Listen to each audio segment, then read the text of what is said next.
Hello, everyone. Vigorous jazz hands. Streamlabs is struggling there for a second.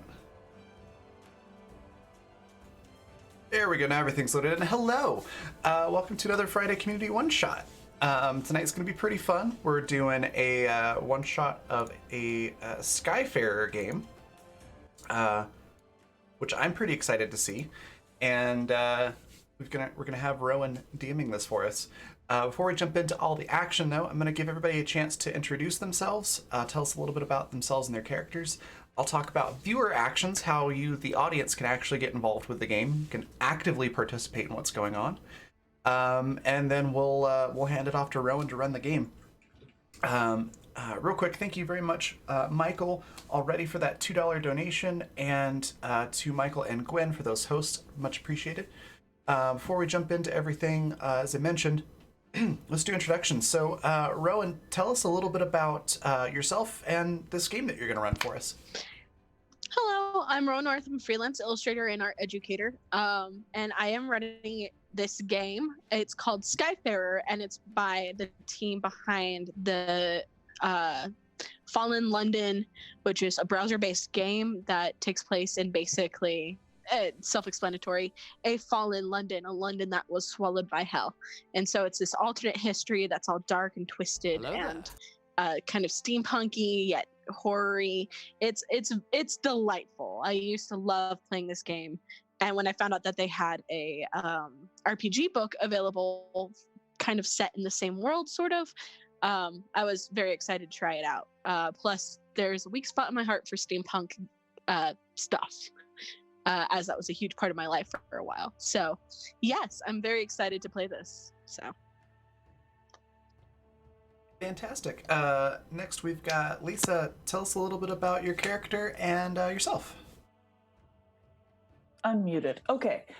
I'm Lisa. I am usually around only for the Legends of the Badlands games, but I decided to jump in on this game. I will be playing as Abe, and Abe is the signaler, so she will be talking to people and communicating with others. And she is just the sweetest darn thing you'll ever meet. She doesn't let things get her down, and she's a flirt. Fantastic. Next, we've got Michael. Tell us a little bit about your character and yourself. Hello there, I'm Michael Wayne. I'm known mostly for making GIFs. You give me a clip, I'll give you a GIF. Tonight I will be playing Deirdre Blue-Green Thurple, who is just really sweet, don't you know? Like, a bit little short and pudgy, and has very straw-like hair. The most noticeable thing you might notice is that she only has about one normal hand, and the other hand is half artificial. Made herself, don't you know? Like a little bit of duct tape, and go get you. It's just fine. Works just as well as a regular hand. That's amazing. Fantastic. Next, we've got Gwen. Tell us a little bit about your character and yourself. Zoe's the mascot, and I'm thinking monkey because I like monkeys. So Zoe's gonna be just cheering people up, causing chaos, and hopefully helping out.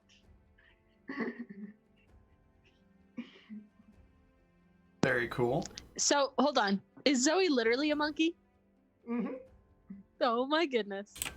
I love this. Fantastic. Next, we've got Zan. Tell us a little bit about your character and yourself. Well, hi there. I'm Zan. You can catch me on all the stuff at Insanity Gaming or Insanity TTRPG. I'll drop those links in the chat in just a second. I am a, we'll call it semi-professional homebrew content creator and professional DM, and yeah, today I will be playing Oliver Blossom, who is a gunner battling with his own demons, and that he likes to battle with gunpowder. The safest place on board the ship for him is the most volatile place for others, but he's not a bad guy. All right, fantastic. I mentioned viewer actions. So before we hand everything off to Rowan, just a quick explanation of that. There's a number of ways that you can participate in the show and the game as it's going on. One of the easiest ways is through the game tweet. That's right there in chat. For every 5 interactions on that, it's a D4 to the cast and to the DM to use on whatever role that they would like. So that's an easy way to jump in there. Another way you can do that is through guild coins. It's the Twitch channel points for our channel. If you look below your Twitch chat box, there's a round rainbow colored icon. You can click on that and it'll show you all the different options that you can use those for. And you get those just by watching the stream and interacting. One of the best things that's in there is plot points. And you can get anywhere from 1 to 4. And that allows you to make anywhere from, inconsequential changes like renaming a business, for example, all the way up to a major change, which is something like giving a boon or a curse to the party. So all of those are up to GM discretion, so those can be edited a little bit, but we do try to stick as close as possible to what you want to put into the scene. Yeah, they're pretty cool. It's a really fun way to interact with everything that's going on. Finally, if you want to support the channel financially, there's donation options, as we've already seen Michael do, which allows you to do the various things that are to my left, I think. Yes, right there. You can do that through coffee.com/Raven, Raven.rocks, subscriptions, bits, or Patreon. Our Bard and higher tier patrons get credits every month towards viewer actions that they can turn in. Most of those are pretty self-explanatory on the list. But some of them that might not be. The switch allows a player or the DM to tell another player, or the DM, to swap the action that they're about to take. So for example, if a bard is about to seduce a barmaid, just as an example, somebody could throw out a switch and they have to change the word seduce to something that's not a direct synonym.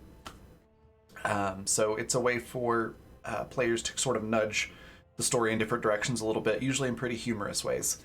The borrowed success means a player will automatically succeed at whatever it is they're trying to do. However, for every success after that, the DM will roll a d20. If it comes up 15, then that was the success that they borrowed. And that continues until they lose a success that way or at the end of the session. So it's a bit of a gamble to use that, but it's really handy if you're in a dire situation. The complication allows you to throw in a couple sentences. You kind of get to be the DM for a couple of seconds there. Just type out a couple of sentences of what you want to see in the scene, and we will add it in. And then finally, swap 2 players for 5 minutes. 2 of the cast that are on the show will swap roles for 5 minutes. So you could see Zan playing Zoe, for example, and Gwen playing Oliver, or even Rowan being one of the players and the players taking over the DM seat for 5 minutes. It's pretty cool. It's very funny every time it happens. And I think that's about it. So real quick, the cast has 1d6 thanks to Michael, and also a d4 because we've already had 5 interactions on Twitter.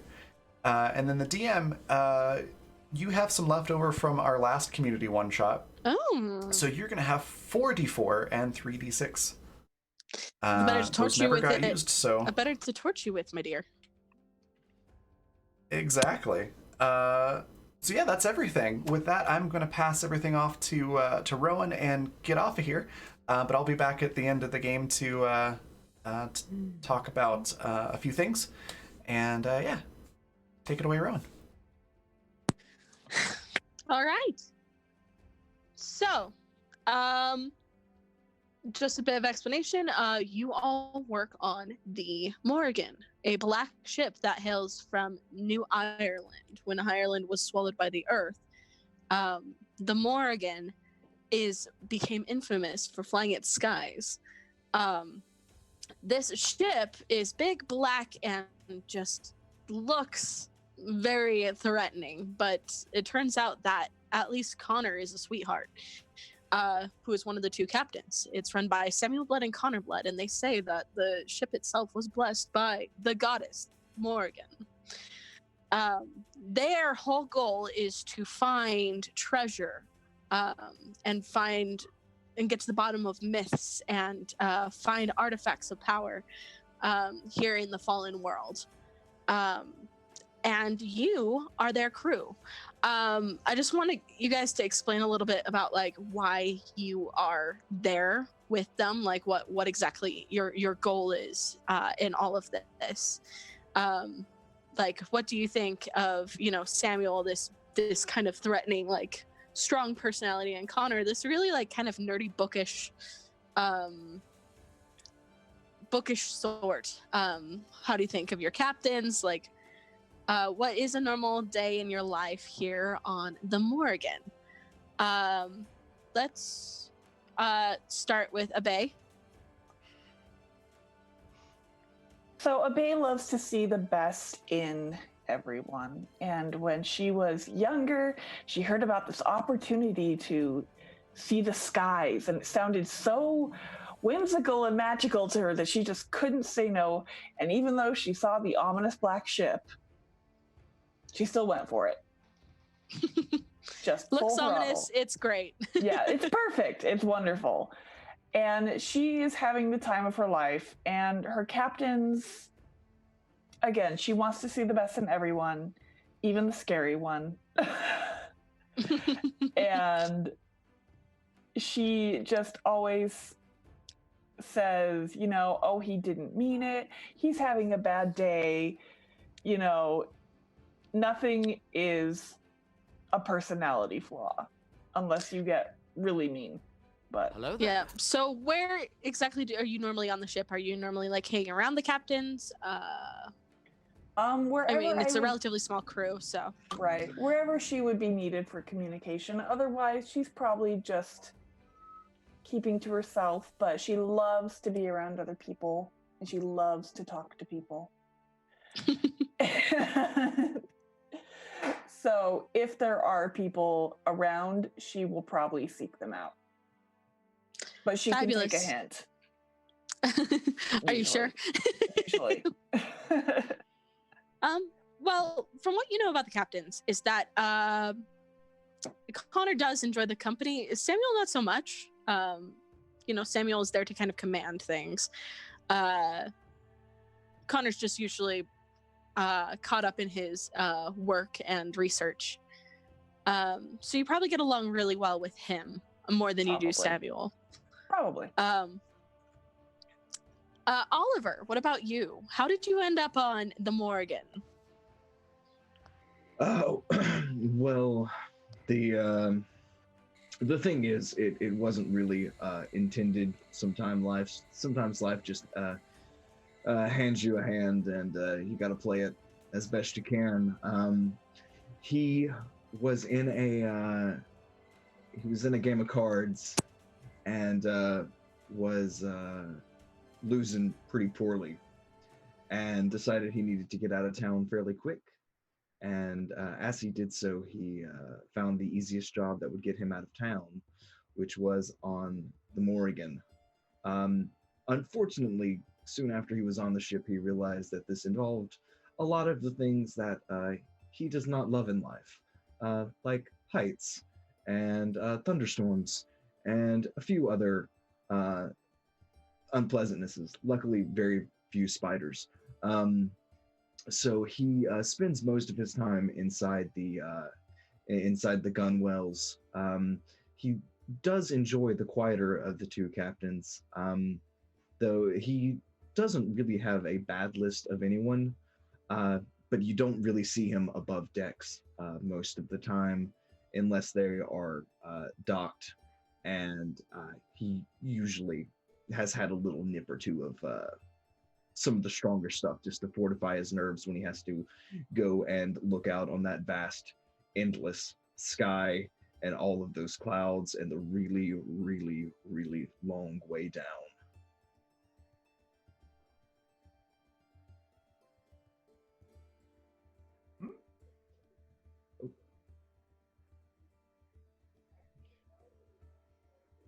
Muted?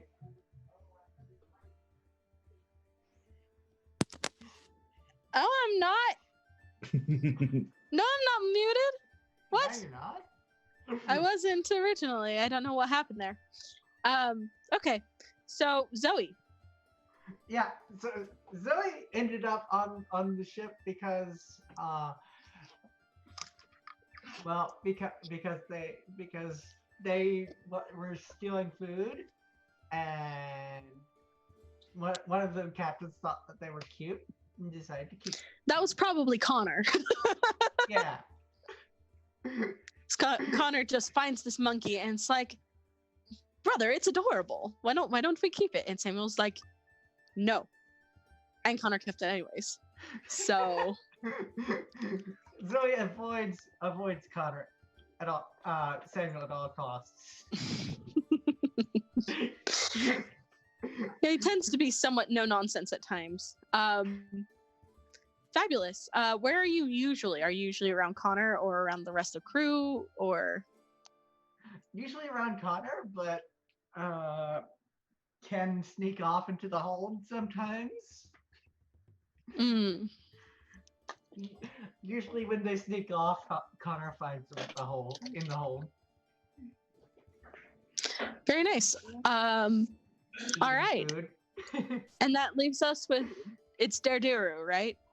Yes, Deirdre, but again, that's why she has the nickname Blue Green, which is easier to say. Okay. How did you end up on the Morrigan treasure hunting? Well, the ship needed a right mechanic, and it was needing a lot of love there. Samson being very no-nonsense who that's my only focus here. I tend to be a big fan of fixing things, as you can notice by my arm here. Often just about mostly fixing this or that.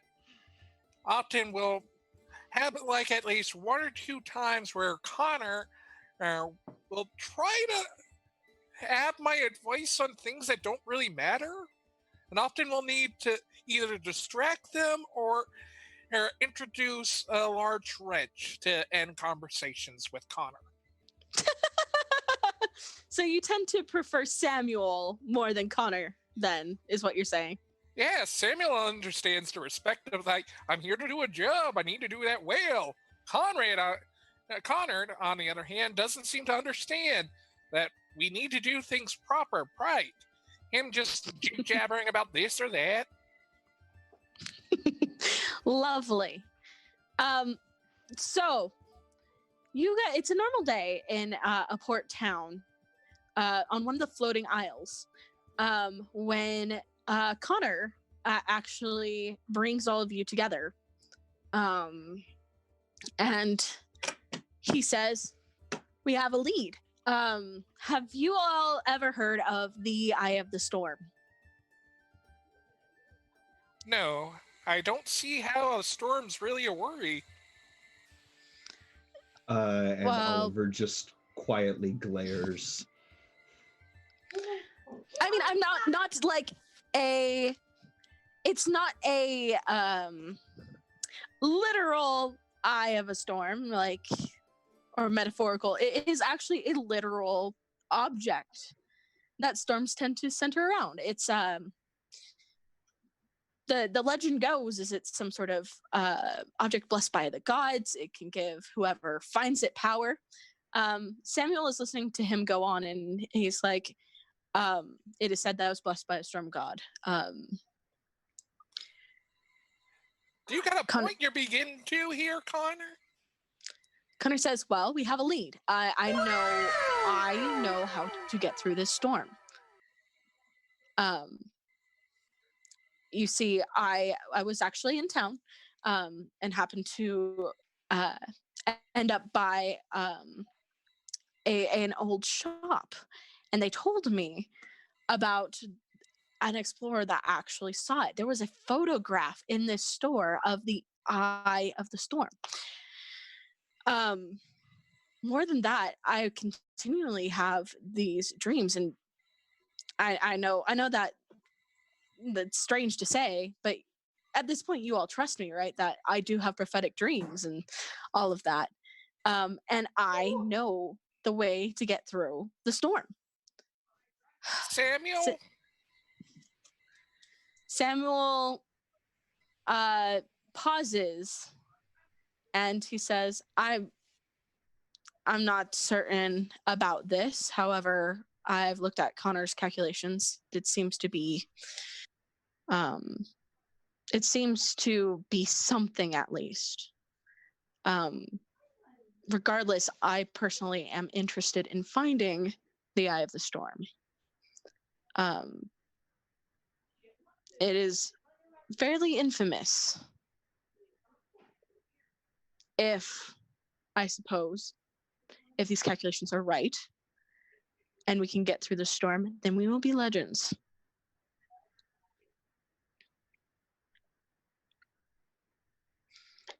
So, what exactly is the Eye of the Storm supposed to do?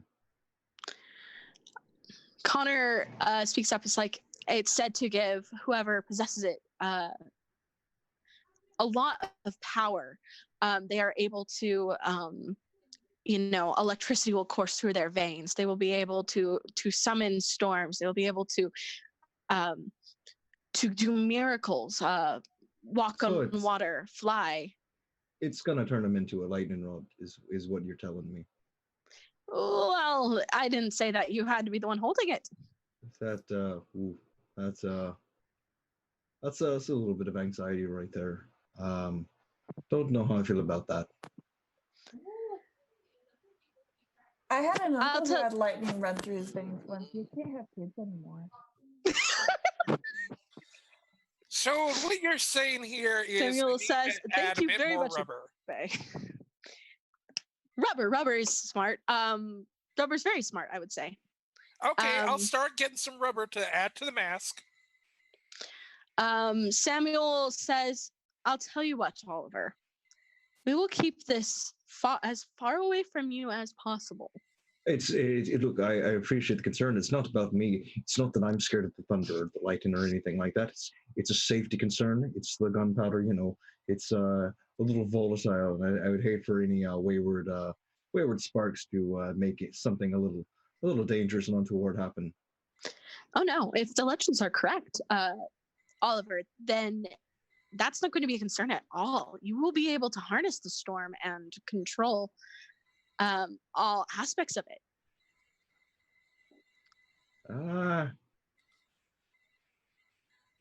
I'm gonna. I'm. Well, I'm gonna. So Samuel, are you okay with me just getting some tires, or you want me to actually get it against all the boards? Because I think we can get it a lot quicker with just getting some rubber tires and some duct tape. Do not deface my ship again. Well, it's not I the like it face, honey, if it's intimidating fixing and the beautiful. problem. Keep my ship beautiful, and there's no problem. Are we in understanding here? You ain't certain that matters to me. It's more of us actually surviving the storm we're going to that much more importance.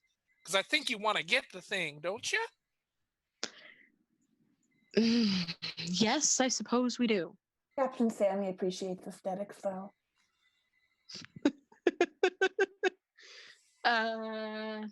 Right. Thank you. Mm-hmm. At least she understands, as much as that's worth. So Connor's like, all right, any other objections, concerns? Abe, if you can help keep communication between us and Deidre, maybe as she's outfitting the ship. We can probably get going right away, as long as Deidre has the supplies they need. Oliver, just you keep manning that alcohol. I mean, those guns, and Oh yeah, don't worry if we come across anything. I'll be sure to take care of it. Most definitively, I'll keep my sights keen and the powder even keener. Don't worry, you. Yeah, I'll just be. I'll just. Yeah.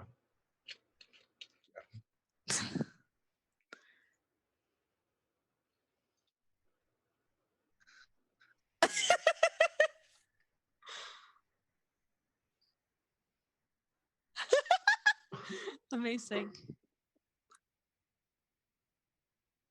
So we got a 2 points from Econorlax, which is minor problem. Cranky old seagull decides to deck his her territory, defend it proactively, attacking everyone that sticks its head out in the open.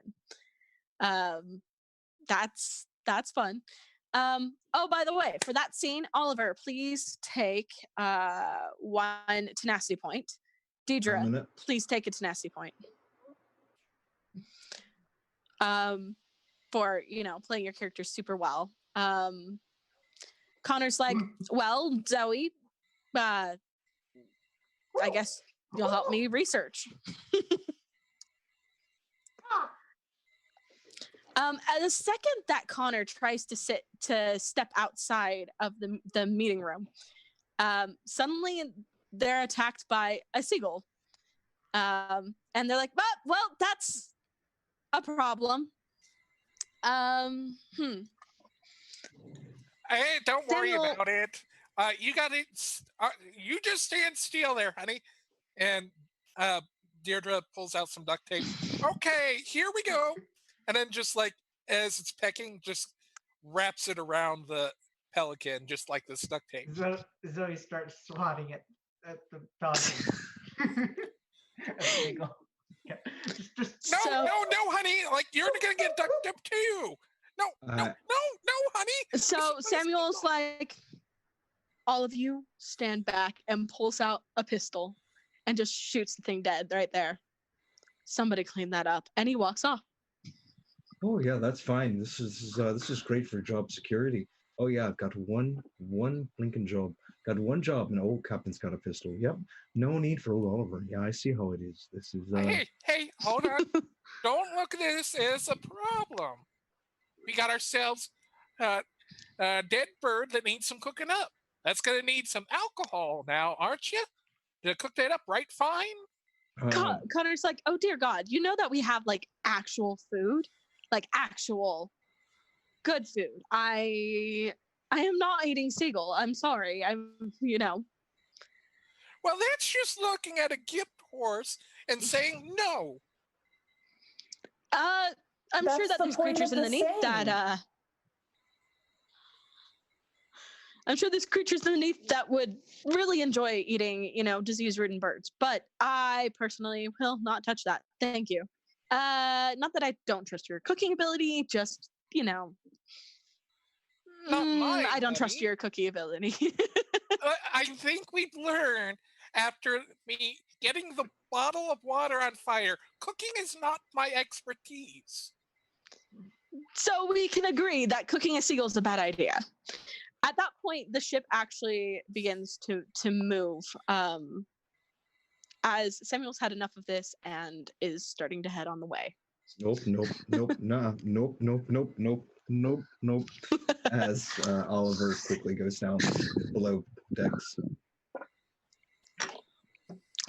All right. So according to Connor's predictions, that you should be reaching the storm. The storm was last spotted in an area about half a day's journey from here. So this is actually a perfect time to try to find the eye of the storm.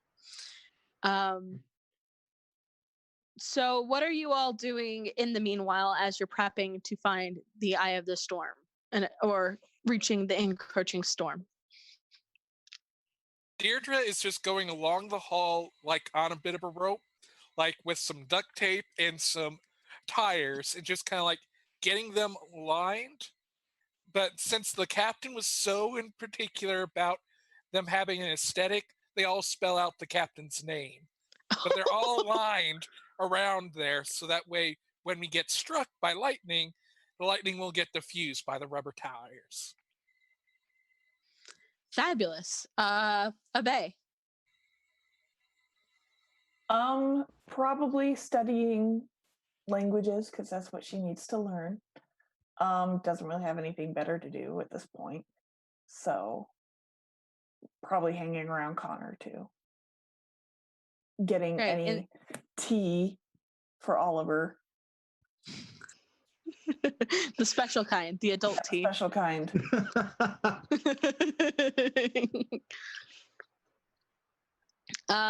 Oliver, I presume you are drinking adult tea.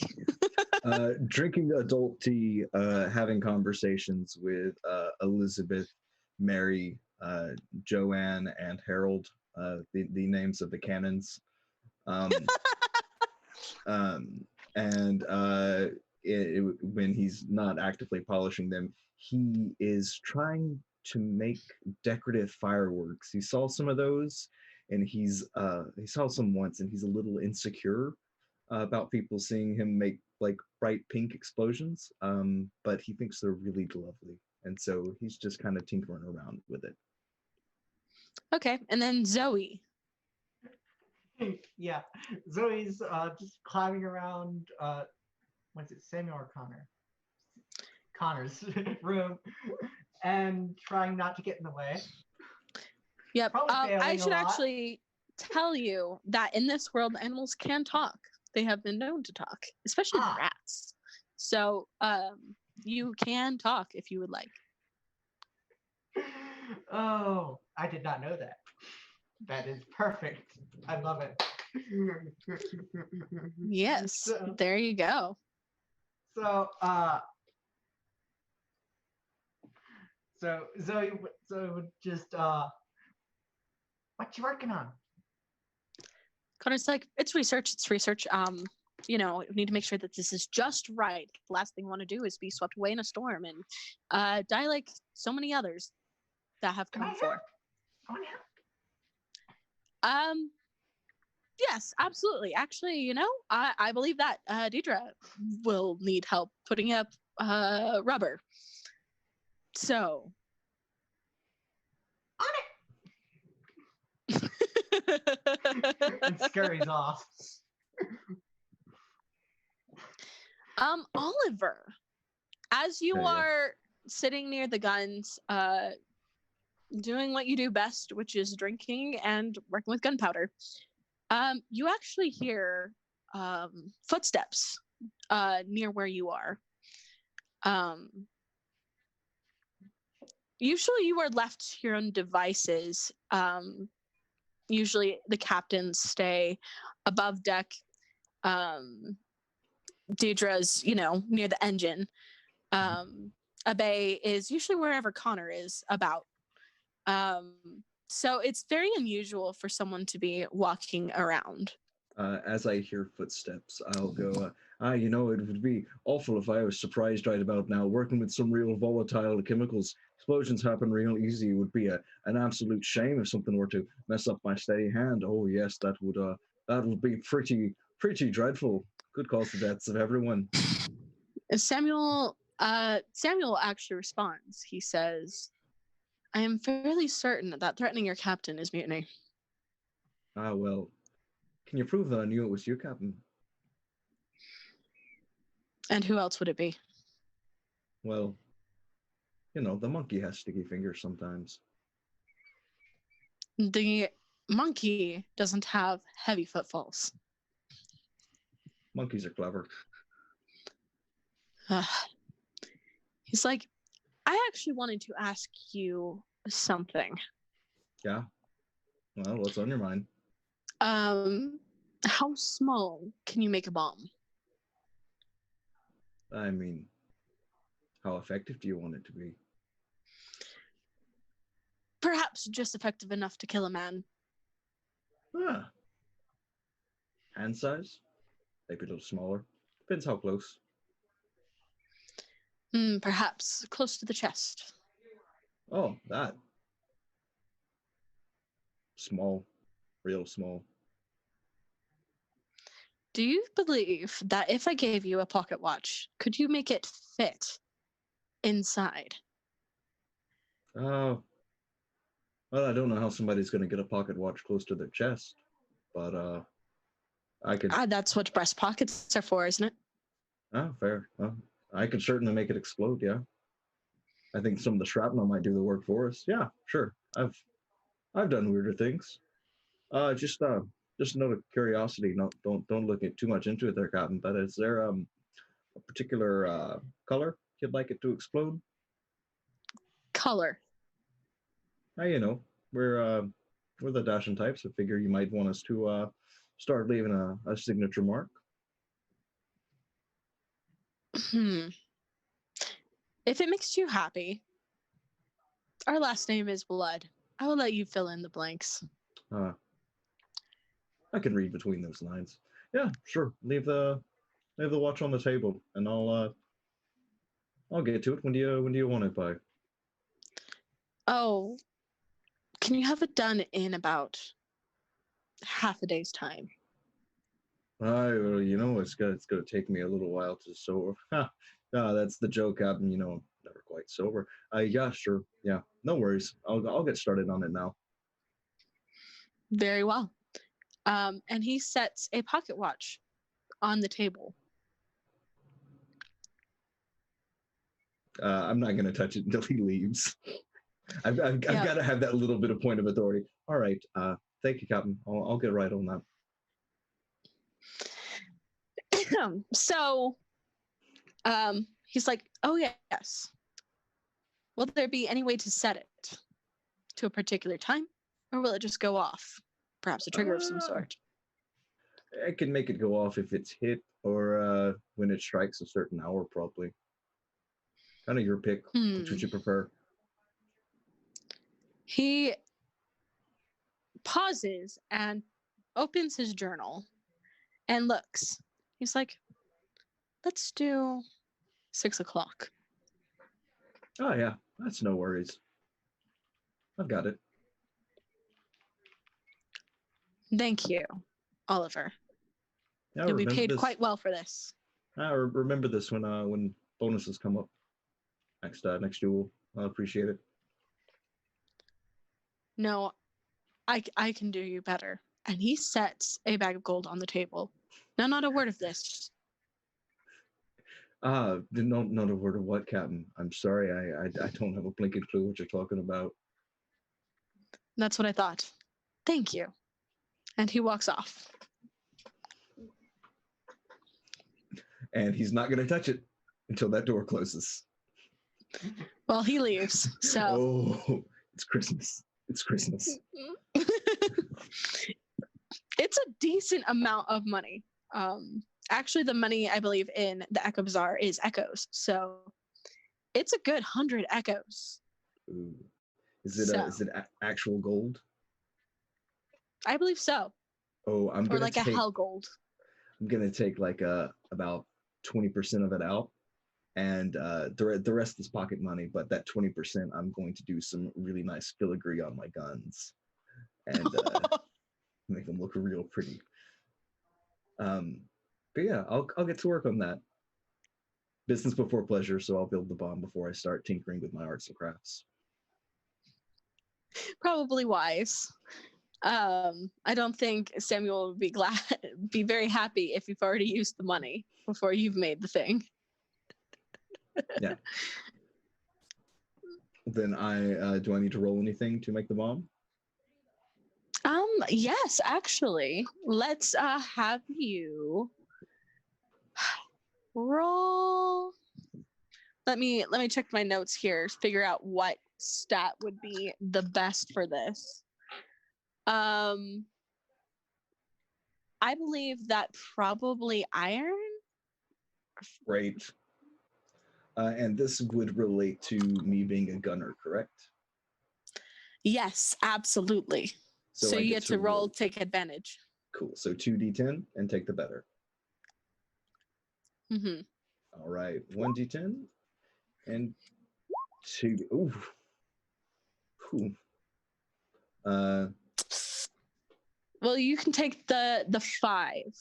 Yeah. Plus 2 iron. Okay. Oh, so that's 7. All right. So that's reasonable. Yeah. Okay. Yes. You are able to do it. But actually, I got that extra tenacity earlier. Can I use that tenacity to increase the score? Or is that only for it peril? wouldn't. It's only if you're in peril, really. Like Okay. that wouldn't really help you, especially currently. Like you've already succeeded. Good job. Okay, fantastic. You've made a bomb. I'm so proud. Great. Great. With a bright red explosion, a little bit of pink smoke lingering after the fact. Beautiful. Amazing. Abay. Yes. So you're hanging around Connor. I suppose he does have there's a library of sorts where there's a whole bunch of books to study and things like that. And now that especially Zoe has gone to help Deirdre, Connor actually begins to talk to you. It's like, so Abay, you're good with people, aren't you? I've been told, yes. I mean, that's why we hired you, is to be good with people in negotiations and all of that. Well, the point I'm trying to make is, has my brother been acting weird lately? Or is it just me? I mean, he's a grumpy guy. But well, yes, that's a given. But I don't know. He's been doing walking around, muttering under his breath more, and just fidgeting, looking over his shoulder. I feel like he's avoiding me. We were never the closest, but it just, he's just been a little funny. I'm wondering if he's going a little mad. Maybe. I mean, he the dark has can seemed do more that too. paranoid. Paranoia. Do you believe that he might be paranoid because of this mission? Is someone after him? Maybe before the mission. He could have pissed someone off. Maybe the cheesemonger. The cheesemonger is pissed at everyone. Oh, that's okay. His wife left him. Cheesemonger's a woman. Exactly. From what I heard. I yeah. Regardless, I don't know. I'm concerned about him. I do know that madness tends to run rampant around these parts with all the demons and nightmares and a bit of this and that. I don't know. Does it run Granted, in your Samuel and family? What? Does it No, run in your not that family? I know of. Hmm. I mean, I don't. I believe I have my facilities about me, more or less. So, Well, I mean, I graduated from the college, the scholarly type. oh, the bookish types are the first to go. Oh, oh, oh. Well, what am I supposed to do about that? Vitamin D. Vitamin D. This is a joke, right? We don't have a sun. I know. That's the point. It was an old remedy. You can find it in old books, but not a lot we can do about that. Right. They would put all the crazy people in the sunshine and they would feel better. Is that so? Mm-hmm. I mean, I suppose we could somehow dig to the surface and stick someone up there. I don't think that would be the smartest choice, but uh regardless, I mean, maybe it's not the time to worry about that, but dangerous mission, beautiful artifact, all of that. I'm just worried. You said he's acting weird towards you specifically? I don't know, unless he's been acting weird around everyone. Well, again, it's hard to tell when he's acting weird towards someone. He's so closed off. All right, well, Do you think he would hurt you? Oh, actually, that wasn't a concern of mine, but now that you mention it, Oops. no, I don't think he would. I mean, he needs me, doesn't he? Both because of my my dreams, my ability to dream and find these artifacts, as well as being actually able to find these artifacts. What would he do without me? Well, are you the only one ever? Ever to Dream like that. Find artifacts, find treasure. Well, I mean, treasure hunting isn't exactly a unknown career. There's plenty of treasure hunting and hunters out there, I'm certain, but as far as the one with clairvoyancy like mine, I don't think so. Well, then I like to think that your place would be secure. I mean, if I had a psychic sibling, I'd want to keep him around. I have a psychic aunt. But now what do I do if how does one tell if their brother wants to kill them? I guess you can't really ask someone that, can you? Well, could you? I mean, there's no going back from that. Kind of a ultimate conversation ender for the rest of your life. Hey, I think you want to kill me. Oh, I don't. Oh, well. Oops. That sucks. No, I don't think.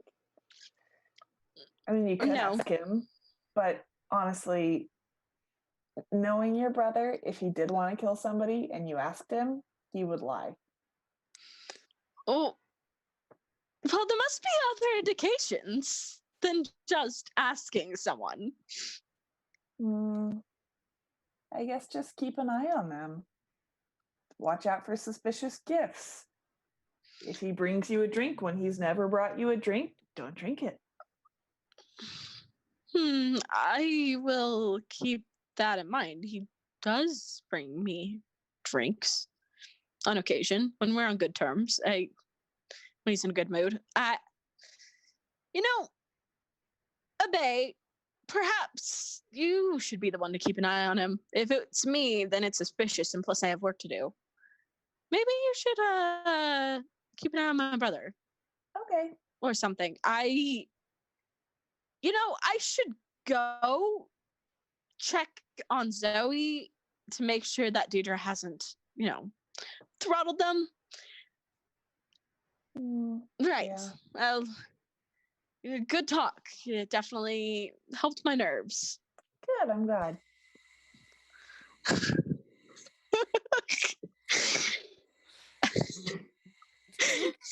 No, honey, no.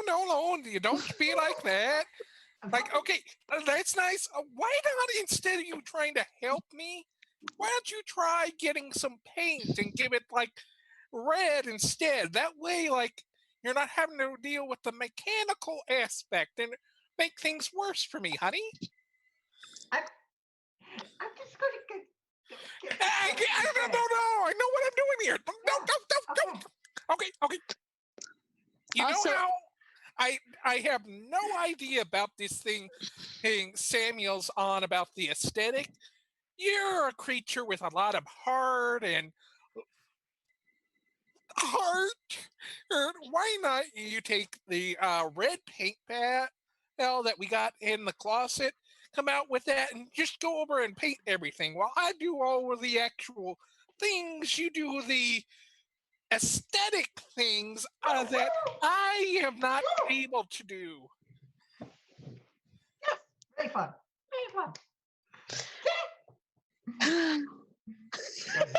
Goes and gets the paint. Okay, hold on. We just got one plot point. Says, can I use this to force Deidre into a pound cake crop top? What do you mean by that? I have no. A pound cake crop top. I don't know what those words are. I need, like, what? So a crop top is cropped. It only covers. It doesn't Exposes the cover midriff. all the way down. Yeah, midriff. And this is for the dad bod sweater. And then I guess it would have the writing that says pound cake on it somewhere. On the back, usually. Oh, okay. So you're okay. I can see what you're going at. Okay, so it's a shirt like that. I'm guessing because Deirdre already has like overcoats, so I'm guessing it's just like without the overalls belts on there to the side, and that reveals that on the back that it's a crop top that Sure. usually the overalls are normally covering up. Yeah, so I don't know. It's hot in there and whatever. So you've got your overalls unbuttoned or something, and well, it's a pound cake crop top. Some designer in Fallen London had an idea. They were drinking too much honey wine and mind honey, and now they are. Well, it seemed like a good idea at the time. Now, Very nice. Can I roll for aesthetic? Roll for aesthetic. So what are you specifically trying to do? Just follow what Deidre told you to do? Yeah, painting things. Okay. As in painting the tires that Deirdre is putting up. Uh-huh. Let's see. I would say that it would be hearts Yes. for aesthetic, like your mind's in the right place. Yeah. Zoe doesn't just get the red paint, Zoe gets all the paint. Right. Excellent. Let's see. That's a 7 plus 2 is 9. Okay. Well, That's a too 9 hard. would, I guess you do an amazing job at aesthetic, whatever that means. Yes. So Zoe paints like. Go ahead and like, take a point of tenacity. Also, I did not bring it up. Lisa, please take a point of tenacity for your conversation with Connor. Yay. So Zoe paints like a landscape or something on the map. the whole landscape. It's very pretty. Hot damn, this monkey's a legend. Anyways. So about that time Connor comes in and he's like, well, whoa. Wow. Painting a landscape on tires, I would say that that's well far beyond the Call of Duty, but well, it certainly is an aesthetic. Maybe not the one that Samuel's necessarily going for with the whole threatening black ship thing, but it is something incredible. Fabulous. How's it going? So you're saying it should be darker? I mean, I like it the way it is, but I mean, it is. Samuel does have. Well, we both have the name on the ship. You know what? Keep the landscape. It's beautiful. I like it. Starts painting the edge. Starts going around in a circle, filling out the rest of the landscape. So, Deidre, how are things going? Well, I've done what I needed to do, and Zoe is happy and not irritating me. So that's got to be a positive, don't you know? Yes, that certainly is a positive. I can understand that scenario very well. Yeah, and I did include Samuel's idea for aesthetics. The tires are there. It's not right. It spells out their name, so we can't be really bad about it. It does, and Connor just pauses and like reads the tires. Like, well, would you look at that? Yeah, stylish and functional. Indeed. I'm certainly not mad. If he ever ends up down here, I imagine he'll be quite impressed. Yeah, and what we'll say is if he does anything, it's Zoe's fault. All right, so listen. Yes, I wanted to kind of go over. my fault. I did it. Yes. Yes, it's your fault that the tires are. I'm just a little heavy for you, Zoe. They're quite beautiful to a certain point of eye that is not mine. All right. Anyways, so I wanted to quickly go over with you one of the issues that seems to happen a lot in the storm caused by the eye of the storm is engine overheating. Do you have anything ready for that? Well, I already have in there. We already have a way to deal with the excess heat. But again, that's going with the extra coolant, which we're going to be into a storm. So all I got to do is open up a window and the water will be coming in. Right. Just some cool air. I mean. Well, no, it's not going to be just cool air. It's going to be water that's getting funneled in there to add to the coolant that we already got going. Now, here's the nice thing. I repurposed a couple of those old things that Zoe broke. You know, like the weird wheels that ran in for a while before they broke in half.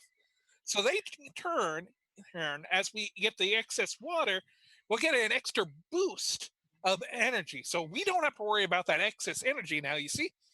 Now, when you get really the overheating, that's when we introduce the corn. That way that whole overheating isn't a problem. It's an advantage. We get ourselves already cooking. Right. Zoe, did you understand a word of that? Did you understand a word of that, or was that just me not? Never mind. A word. That's the shorthand. We're covered. All right. Cooking. That means food. Yes. Food. Presumably. Food. Okay, so Deidre, I would like you to roll mirrors for me. Okay. And that would be 2d10s? No, that would just be 1d10. This doesn't have to do with your job. This is okay, so it's saying something about with Connor. the engine. Yes. Which is the engineer? No, this has nothing to do with the engine. This has to do with Connor, actually. Oh, okay. Thank you. I misunderstood. Yes. What stat was that with? Mirrors. Okay, so that's 11. 11. Okay, so you absolutely see this. Connor is fidgety and nervous. He seems like convinced something bad is going to happen, and just, is wringing his hands. He's like double checking everything. He doesn't seem to want to be alone at the moment.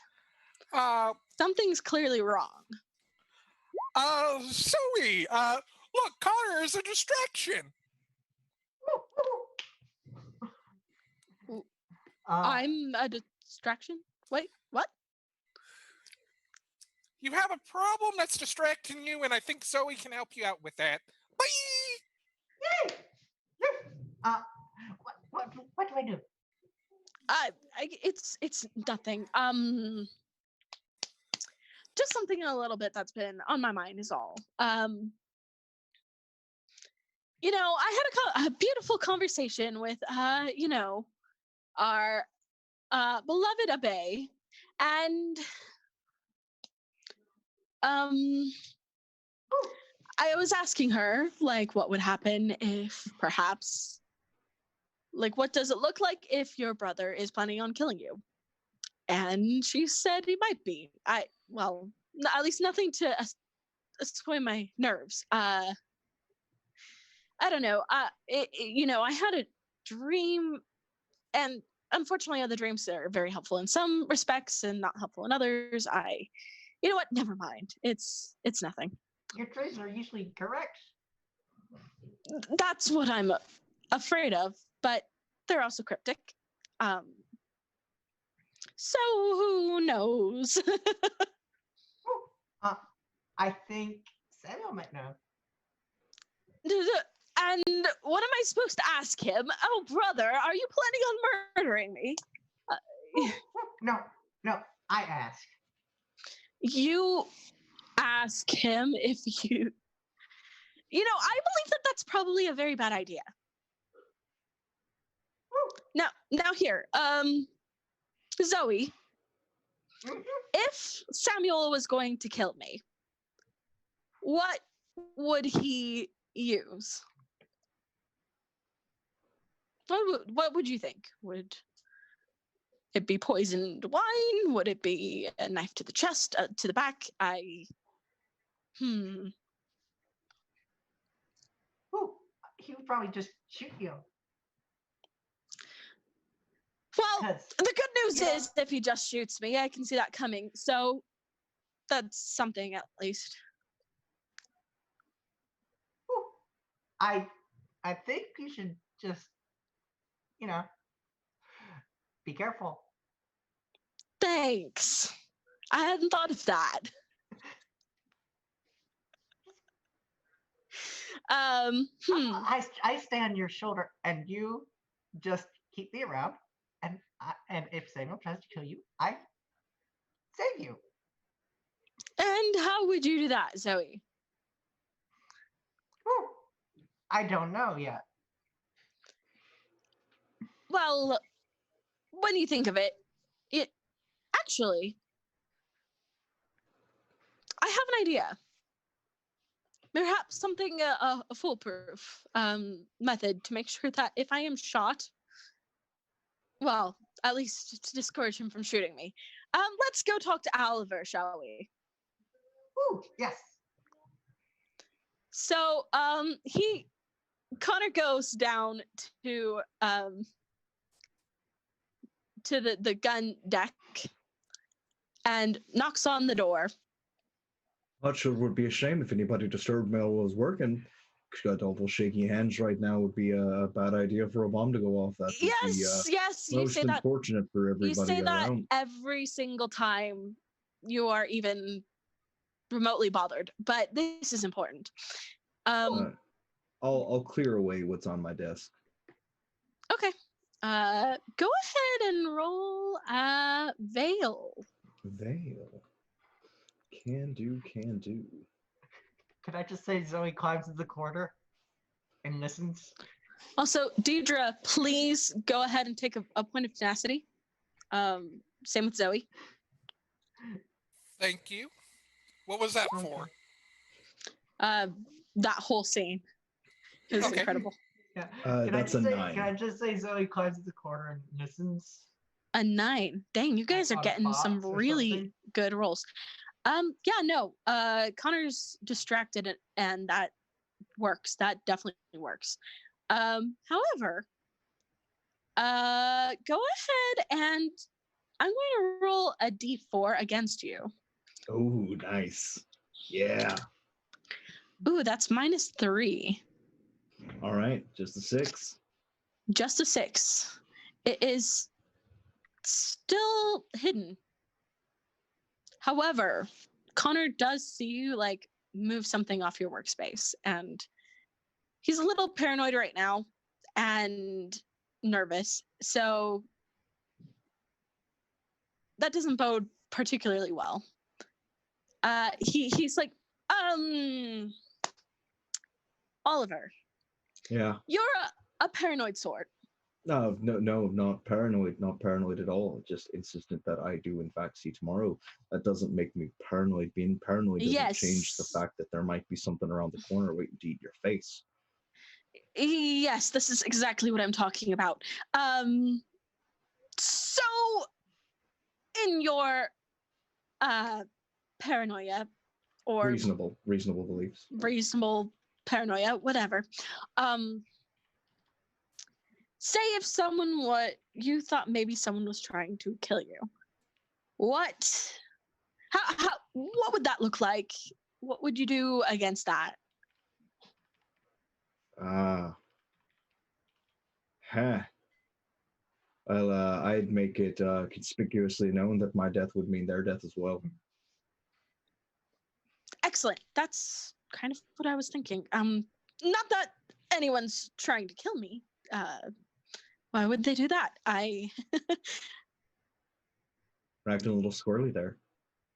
You need some tea? How about a good cuppa? As much as I like that offer, I mean, I'm still working on calculations to get through the storm.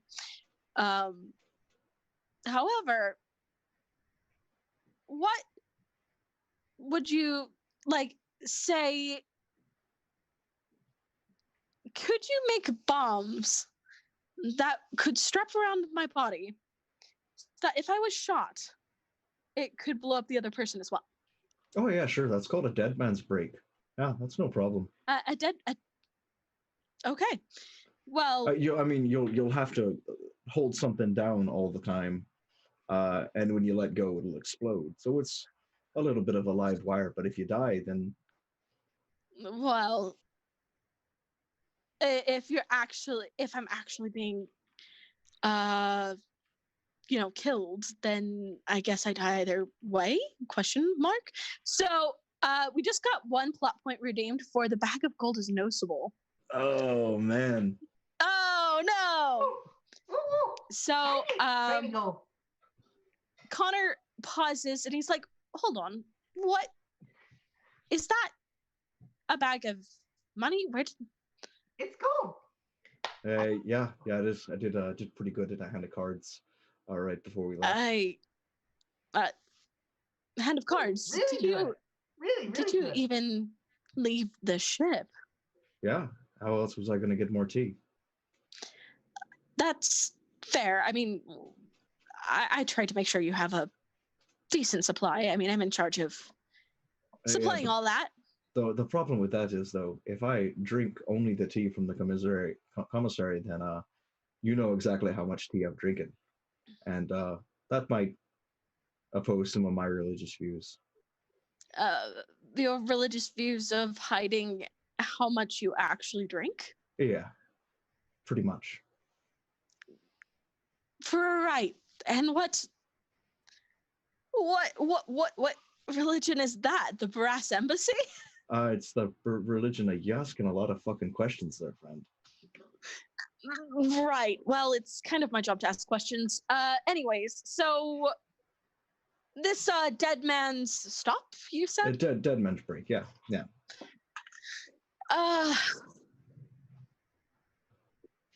Well, how soon exactly would you be able to make something like that? Oh, well, how big would you want the boom to be? Are you expecting to get knifed, or are you expecting to get shot at 60 paces? I would be thinking shot at 60 paces. Ah, now see, Captain, the problem with that is I'm a man with a vested self-interest, and Oh yes. if that happens, and anything to kill someone at 60 paces would also probably take down the ship. Oh damn, you're absolutely right. Uh, Sorry. I like you, Captain, but I'd rather you than me, if that's all the same with you. Well, that isn't exactly the most reassuring statement, but I do understand. No. You're absolutely right. I should find a better.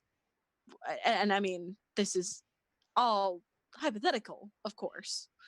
No, of course, yeah. You got no reason to be paranoid. Well, except for the thunder, and the heights, and the spiders, and that You know, weird monkey's little spiders. the monkey's weird little grabby hands. Monkey I- can't hear me, right? the I monkey. hear- Almost human. It's unseemly, unseemly. Right. Well, tell me to never take you to the Neath then. There's definitely more unnerving things there. Please don't take me there. I'd appreciate it. Noted. Well, if you now, hmm, Oliver, if you were to hear anything, say anything unseemly was being planned, as I am the reason that this venture is profitable, and the reason we've succeeded thus far in obtaining so many artifacts, then it would Yeah. be probably in your best interest to keep me alive. Yes? Yeah, no, Else you would lose a job. not saying I want you dead there, Captain. But if you knew anything about anyone, say, scheming against me, would you let me know? Captain, I haven't heard your name mentioned since we left. Well, I mean, that's reassuring, I guess. Well, just keep your ears open. Tell you what though, Captain, you know what I can do for you? I've been tinkering with some new toys, and I think I got some some self defense, Somewhat? some personal safety precautions. Oh, okay. Like what? Well, I've been uh I've been working on a bit of a pint-sized pistol. If you've got a good place to store it. Uh, yes, absolutely. I imagine my if it's pint sized. I mean, It's a metaphorical pint. It's not a real pint. would you have anything big enough to fit in my breast pocket? Ah, yeah, I think I still fit inside a deck of cards. Oh, oh, okay. But Captain, that's I gotta let you know that's not in my job description. Well, making weapons. I'm I taking see. on bodyguard work here, Captain. It's I'm not a smithy. No, I absolutely understand. Well, I do have some. Well, he reaches around his pockets and produces a ring made of pure gold and rubies. And he's like, "Would I mean it's a family heirloom, but would this be enough?" Uh, no, I want the pipe in your office. My what? The pipe in your office. It looks real nice. The pipe. All right. Sure. Yep. You can have that if it means that if there's an emergency, I can Be Sure. prepared. I'll also need you. Should the event come up when you have to use that little gun, I might need you to fill out a performance evaluation sheet. Tell me what you Sure. thought about it. Absolutely. I hear the brass embassy has this thing that they call what was it? Something like a Yelp. Those demons, Yep. they definitely Yep. like their reviews and paperwork. Yeah, I'll take that pipe, please, Captain, and then I'll get to work on that little thing. Can you bring me an empty box of cards, and I'll stash it in there for you? Absolutely, I can do. Great, much appreciated, Captain. Zoe, please leave that gold alone. It's Oliver's. Oh, ah, it was shiny. Yes, that's exactly why it's mine. Yes, you should keep that in a safer place. Well, nowhere to spend it. All right. Okay. So, yeah. Zoe climbs back on the captain's shoulder. All right. What do you have? You didn't take any, did you? Oh, no. Are you sure?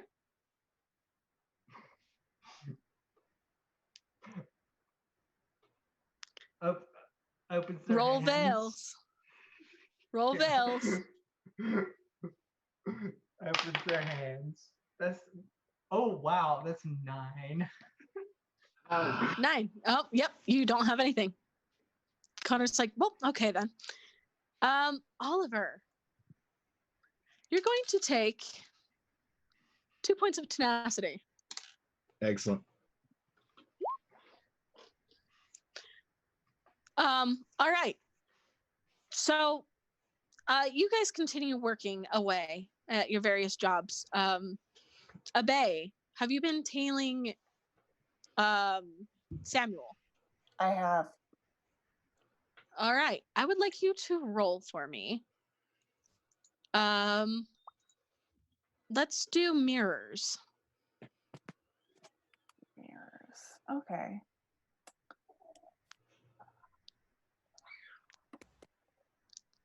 No, go to the.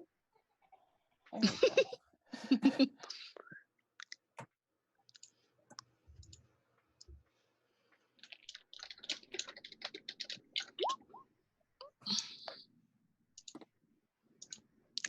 All right.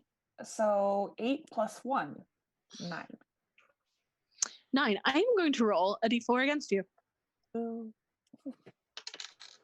That's -4. So 5. So 5. So what happens is you were doing a pretty good job tailing him, but he definitely spots you. And you haven't seen anything really. He's doing a lot of pacing, watching the skies.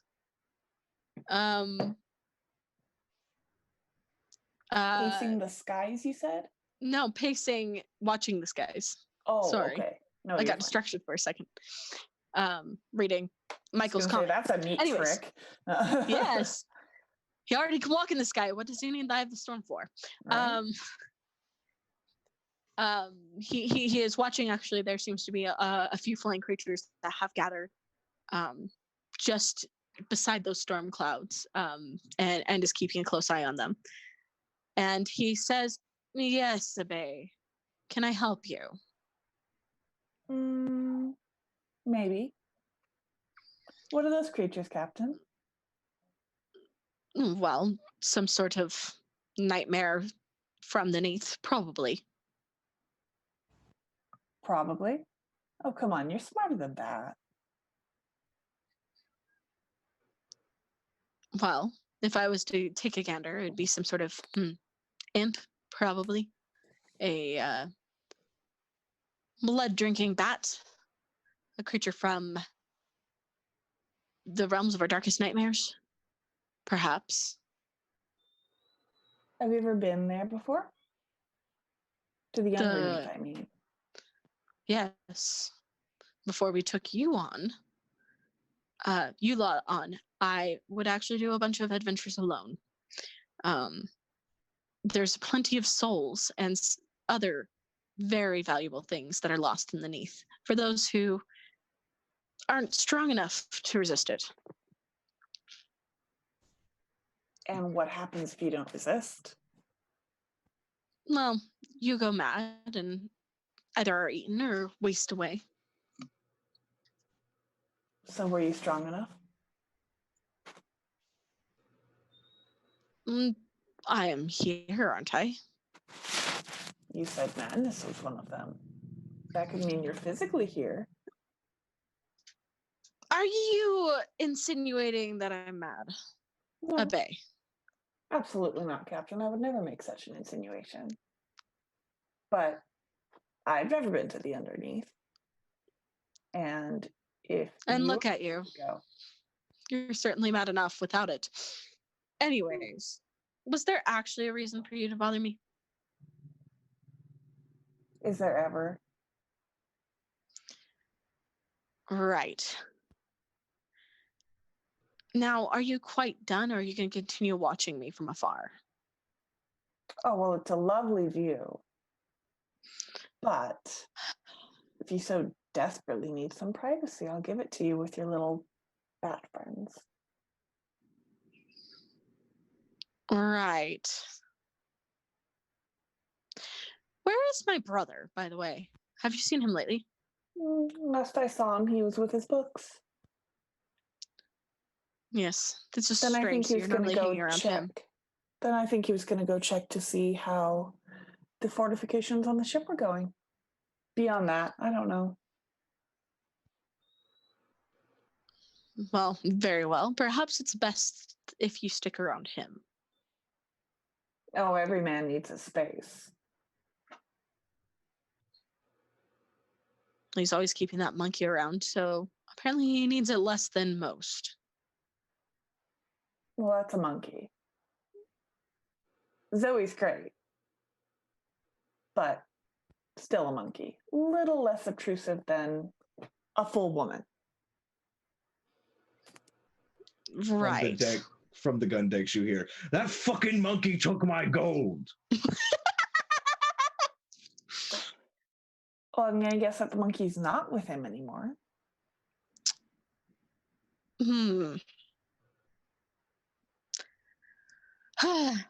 Well, Wait, yes. What? Obey. when did Oliver get gold?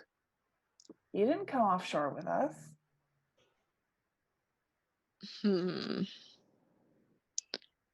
I wonder. Obey. Can you tell Oliver that we are expecting at least some trouble? Are we? Those things. Points at the bat things in the distance. Oh. Yeah, of course. They look small now. I trust you. Trust you me. They are not. Gotcha. It's time for his tea anyway. Thank you. So, Deidre, you wanted to do something? Yes, like I'm guessing like right before, like as you're about to leave, like just, oh, Captain, things are ready. Obey, do you have a second? And Of course. okay, let's walk and talk since I don't think we should bother the captain. No point in being a bother. Oh, come with me to get Oliver's tea. It takes a minute to make sure things are stirred together, because what he likes in his tea doesn't like to stir. I thought he drank alcohol. He does, honey. He does. It doesn't mix well with tea. Why would he be drinking tea? Doesn't he usually? Because I understand that he needs some sweets from now and again, but I could have sworn he always goes for strong stuff, not anything light like tea. It's instead of it's tea mixed with alcohol, it's alcohol mixed with tea. That don't We call sound it right. his tea. it's just, why would he be drinking tea? That's very odd, very strange. I don't ask questions. Um, Now, don't tell me if I'm being a bother here, but no one seemed like the little Conrad is being a little bit more of a nuisance than normal. Conrad? Oh, you know, the brother to Samson, one of the one's boss, bookish, Oh, yes, reads yes, a yes. book. Of course. He is a little nervous right now, I think. Yeah, I tried to pawn him off onto Zoe, so it wouldn't be bothering me. Like, some of them don't seem like he's in the right shape of water, don't you think? Yeah. I'm not sure. He's got those dreams he has, and Oh yeah, the dreams. Yes, that's not it. Escapism for their own problems and dramatics with their brother. wait, why did you put brother in quotations? Well, aren't there don't seem to be rather a blood, don't they say? Seems more like someone isn't rightly having the right parentage. Oh, that's true. I mean, my mom always told me that my dad was literally a shark. Oh, those are quite nice. Yes. Have you ever gotten talked to any of them? No, I'm afraid it might be my dad. Ah, true, true. You don't want to have that additional trauma brought up from No, strangers that parental came about with. not a cent from him my whole life. And that's fine, that's fine. I'm hoping my more watery features aren't a problem to you then. Oh no, I love sea creatures. It's just I've never spoken with a shark. And that's fair, they tend to be a bit more abrasive, but tell you what, that'll be the easiest $5 you'll make, Hank, anytime you deal with one. Why is that? Because usually, like, you can get any type of trash, charge them $5 for it. I once got rid of an old spoke, had no idea what to do with it, and a license plate. And shark gave me $5 and ate them both. He ate them. Yeah, for $5. Huh. Wow. Well, anyway, did Connor come and speak with you? Um, I know he went that way, so he tried to, and I pushed it off to Zoe so I wouldn't have to bother with them. did he talk about being killed to you too? Um, See, I wouldn't say that, but then again, if he did end up dead, I wouldn't really be so bad, would it now? It's not as though like it'd be really a problem now that we have him out of the way. We'd just be getting more things done, don't you know? Oh, I'd miss him. I think he's a sweetheart. What about him makes him sweet to you? I He don't doesn't think tell of me him. to shut up. Well, that's what normally you have lots of wit, a lot of great words. Now I know you go overboard sometimes, but so do I. But that'd be about it. Why would anyone want you to shut up? Oh, you'd be surprised. Well, most likely. Eh, Well, I don't want anyone on the ship to die, particularly. Well, I'm indifferent, but as long as it's not going to cause problems to the ship, I don't really mind. That's Well, my that's big fair. worry.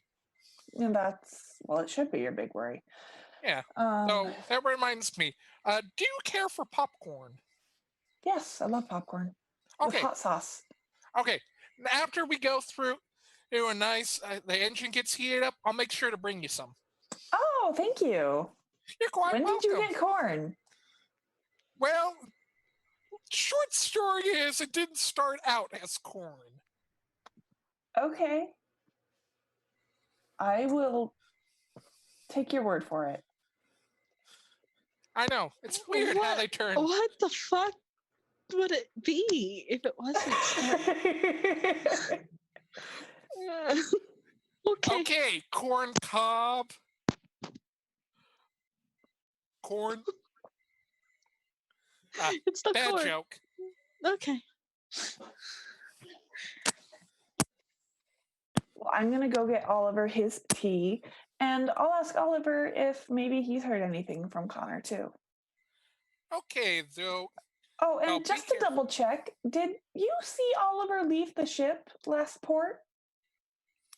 Uh, that depends. Are you counting only taking about 5 steps off the ship and then taking 5 steps on as leaving? No, I mean like came into port with some of us. Did you see him leave? No. But then again, like, I had that great sale down in the junkyard. I got me at least 5 different parts to repair with out of there. And you know how I am with a junkyard. Of course, of course. Okay, yeah, thank you for telling me that. Is there anything else? No, I just figured you'd want to be concerned since people seem to matter to you. They do. They do. Okay, have a good one. Bye. Have a good one. Bye. With that, I think we're going to go to break. Dun dun dun. Ba-da. When we get back from break, we're heading into the storm.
All right. Hello, welcome back. So, you are reaching the outskirts of the storm. It's been about half a day, as was projected. Samuel returns to you, Oliver, and asks you, "Is it done?" Oh, yeah, no, it's finished. Excellent. Uh, My brother wouldn't have happened to be snooping around, would he? yeah. Oh. Did you say anything to him? Yeah, told him the truth. Said I haven't heard your name spoken all day. Good man. And he puts some more gold on the table. Well, Captain, if you're being so generous, and I'm gonna slide over the deck of playing cards. Nice. He raises an eyebrow. What's this? Your brother wanted a little bit of insurance. He goes ahead and takes it and investigates. He opens it. A gun. Said he wanted something that could fit in his breast pocket. Instead of his watch. Well, let's ensure that this isn't finished in time, shall we? I mean, I can do that. Or I can be a little clumsy with the gunpowder. Whatever you see fit. Thank you, Oliver. You're should a position become available. You're looking for a first mate, right? I might be. I'll keep that in mind. So with that, he takes the watch and leaves. Connor's been a little bit fretting over time and things like that. So he hasn't exactly been in his room. Is anyone in Connor's quarters where he normally studies, or have you been busy running around a bay trying to figure out what's going on? Are you asking everyone or just? Primarily Abe and Zoe, since they were the ones that usually hang around Connor. Yeah, Zoe's hanging around Connor's room unless Connor specifically doesn't want them there. I mean, Connor isn't there currently. Would Zoe be with Connor? Oh yeah, probably. Okay, and then Abe, what about you? Where did you go? Well, I went to go get Oliver his tea, so I would have gone down to speak with Oliver. That tea is much appreciated, by the way. Oh, good.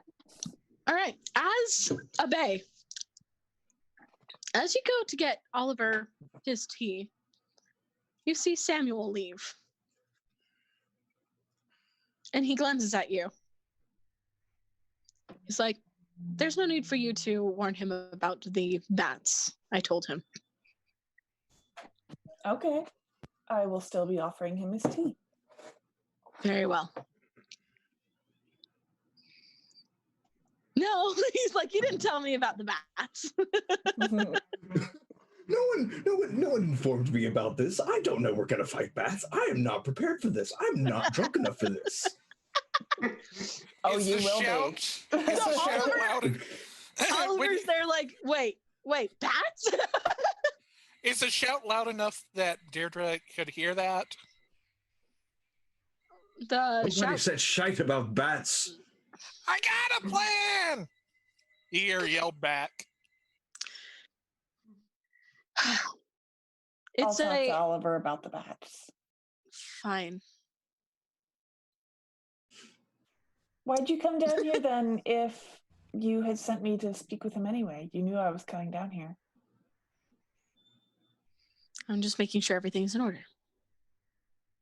A little more hands-on than you usually are, Sam. Why do you ask? I'm not asking. Simply stating. Well, perhaps you should mind your own business. Thank you. And then he leaves. Hey, Oliver, there's bats. Oh fuck! Why is there bats? It had to be bats, didn't it? I hate bats. Well, he said they're kind of like bats.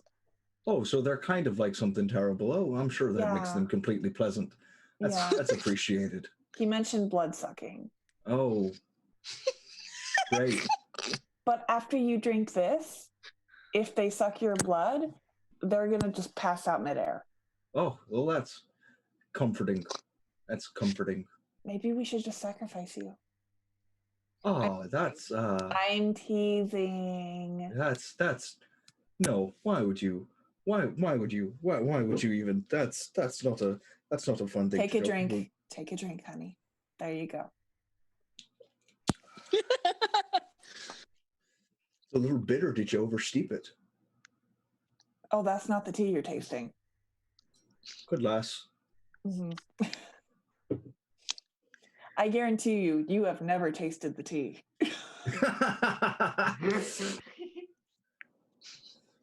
You shouted earlier about Zoe touching your gold. Where Yeah. did you get gold? You know, I've come across a little bit of luck recently. Captain wants me to make something real nice for him. Oh. Yeah. So the captain's commissioned you. Yeah. Do you want Which to see? captain? Oh, Samuel. Do you want to see? Certainly. This will take a few days to finish, but I'm pretty proud of it. And I pull out the pistol that I've already started to engrave and fill in with gold filigree. Ah. Yeah. It's gorgeous. Thank you. I'm not known for a delicate touch, but I think I can do a little bit of work when I put my mind to it. Definitely, for sure. But he said the bats are going to be getting big soon. So. Oh, so they're not big now. No, not yet. That's not big. Oh. We're not close enough yet. Oh, I see. Is what he said. Oh. Has Connor been down to speak to you at all? Yeah, he seems worried. Something about maybe someone trying to kill him? Yeah, but then he was wanting something that would blow up the ship if he died. So I'm a little worried about that too. To be perfectly honest with you.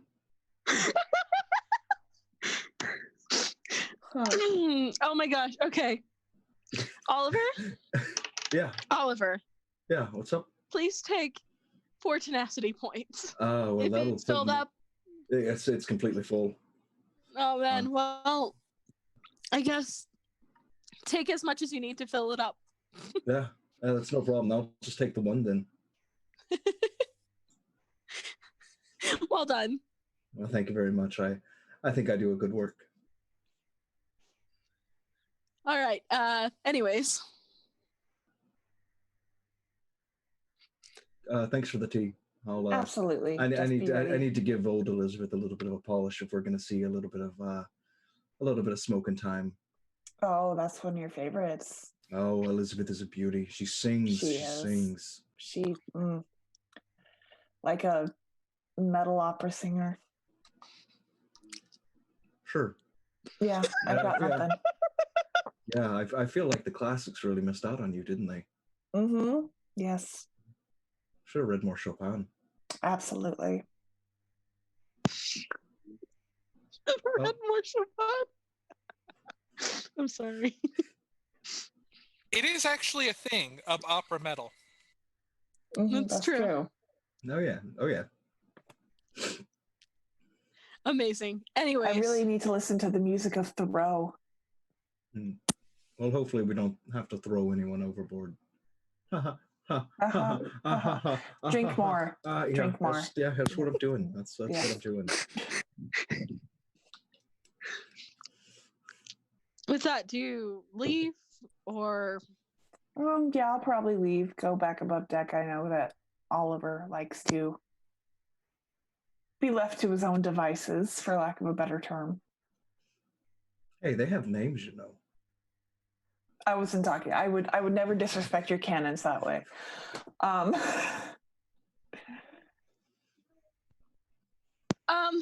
Do you go anywhere after that, Abe? I'm gonna go find Connor. Okay.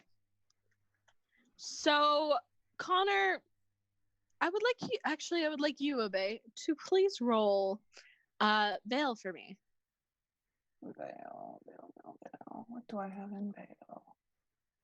Well, actually, it'd be Okay. mirrors, not Veil. Let's do that. Mirrors? Yes. That changes things.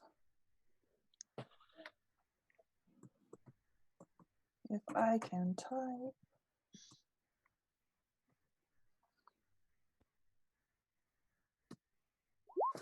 Seven plus one, so 8.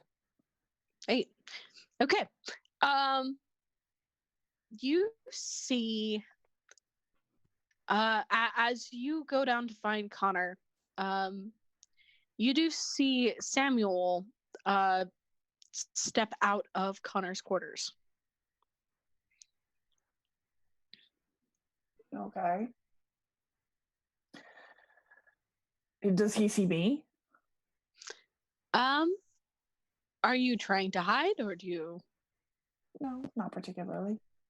Okay, well, then I assume that he sees you pass and doesn't say anything. He looks at you and then continues on. Like Okay. everything is normal. Okay. So I go and speak to Connor. All right. Connor is actually mid-deck, kind of where, like, you know, the dining hall and everything is, just pacing. And he's like, "Oh, Abe, it's any luck?"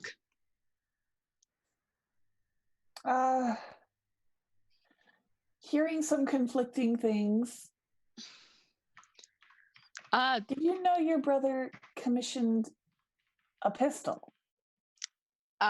Pistol. Yeah, like a very small pistol. It's tiny. I've never seen one so tiny. I think it was actually a normal size pistol that he showed Oliver me showed a you. pistol. Okay. Yeah, The tiny pistol was the card box one. Okay. But Yeah, this was a full standard issue pistol that was just Okay. going to have some gold engravings on it. Gotcha. just Oliver's side project, basically. Gotcha. No, Yeah. you got to have an alibi. Yeah, he has a pistol. He's having made. I It's worrying. mean, not really. I mean, he likes guns. Mm-hmm.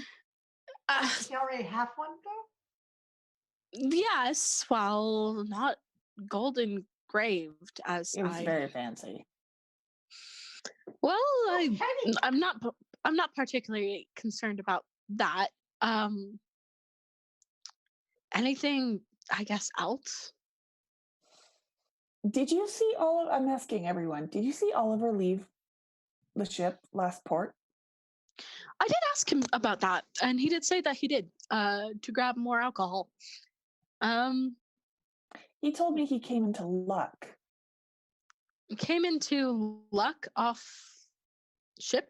Yep. No, unless he means luck as in getting money for a commission for the gun. Regardless, what he told me was that he went off ship to get more alcohol, and that he got money playing cards. So, Because I'm usually in the taverns right, where the card games happen. right. So, was he not there? I never saw Oliver. And I noticed every man in a room, Connor. Creepy. Anyway, so he wasn't actually playing cards. But I assume that money was for the gun that Samuel commissioned, if he commissioned a gun. In that case, why did he lie to me about it? Unless it's some sort of birthday gift, but it's not my birthday. It just seems like a lot of people are telling very strange stories right now. There's certainly something going on, and it's frankly making me quite nervous. And by the way,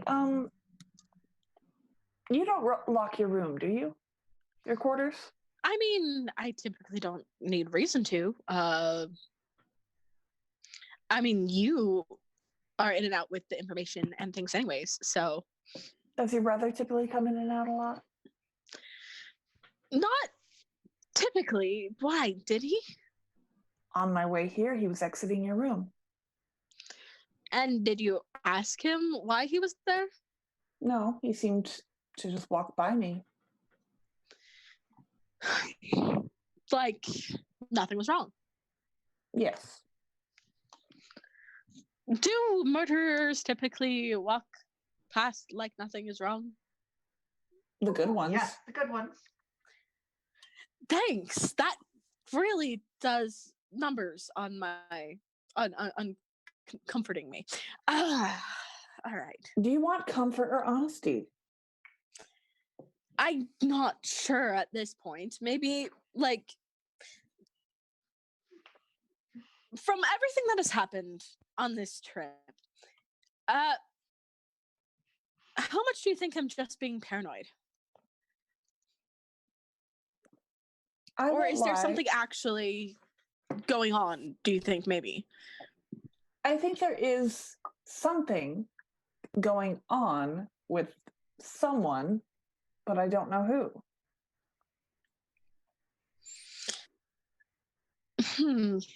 Maybe Oliver also maybe I'm mentioned that you misunderstanding. wanted to blow up the ship.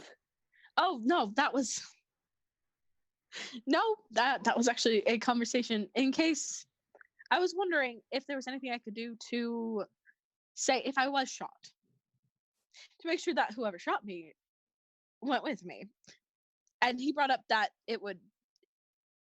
that this scenario would probably blow up the ship as well. And I said that was a bad idea. So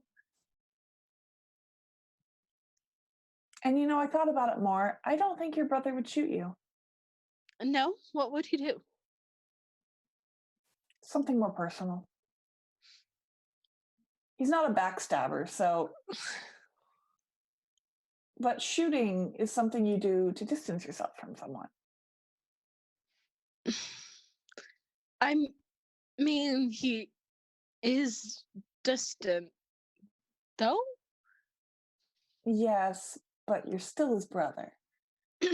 Okay, so if not a knife, what would he do? Oh, I meant backstabbing figuratively, as in, I don't think he would. I think he would look you in the eye. He would. Okay, so he could stab me in the chest, is what you're saying. Well, sure, why not? I'm here. Okay. I'm staying here. So he doesn't do that. Thanks, Zoe. Okay. But your brother's So- not stupid. Well, it depends on your definition of stupid. I mean, there is book smart and then there is street smart. And I definitely took the book smart route while he took the street smart route. So ask him things like the quadratic equation and things like that, and he has no fucking clue. So in that definition, yes, he is stupid. But capable of killing someone smartly, yes, he is capable of that. And I think that's what you need to be worried about. Yes, which is the reason I bring it up in the first place. All right, well, okay. And like I said, something's going on with someone. So, if I have a dream where I am lying bloody on the ship, and I mean, I know I'm on the ground. I mean, it's from my perspective, it's a dream. So I don't know what is injured.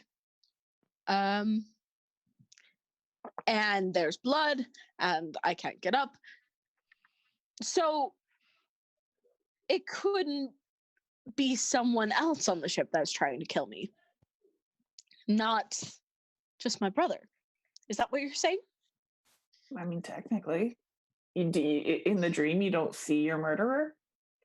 No, no, that's the problem. Is I know that that something's going to happen, and I get the feel like the thing with like these kind of visions is that you do have feelings attached to the situation and stuff, and I definitely felt like it wasn't just that I got injured in battle. It was definitely a betrayal of some sort. Okay. But I always assumed that it would be Samuel.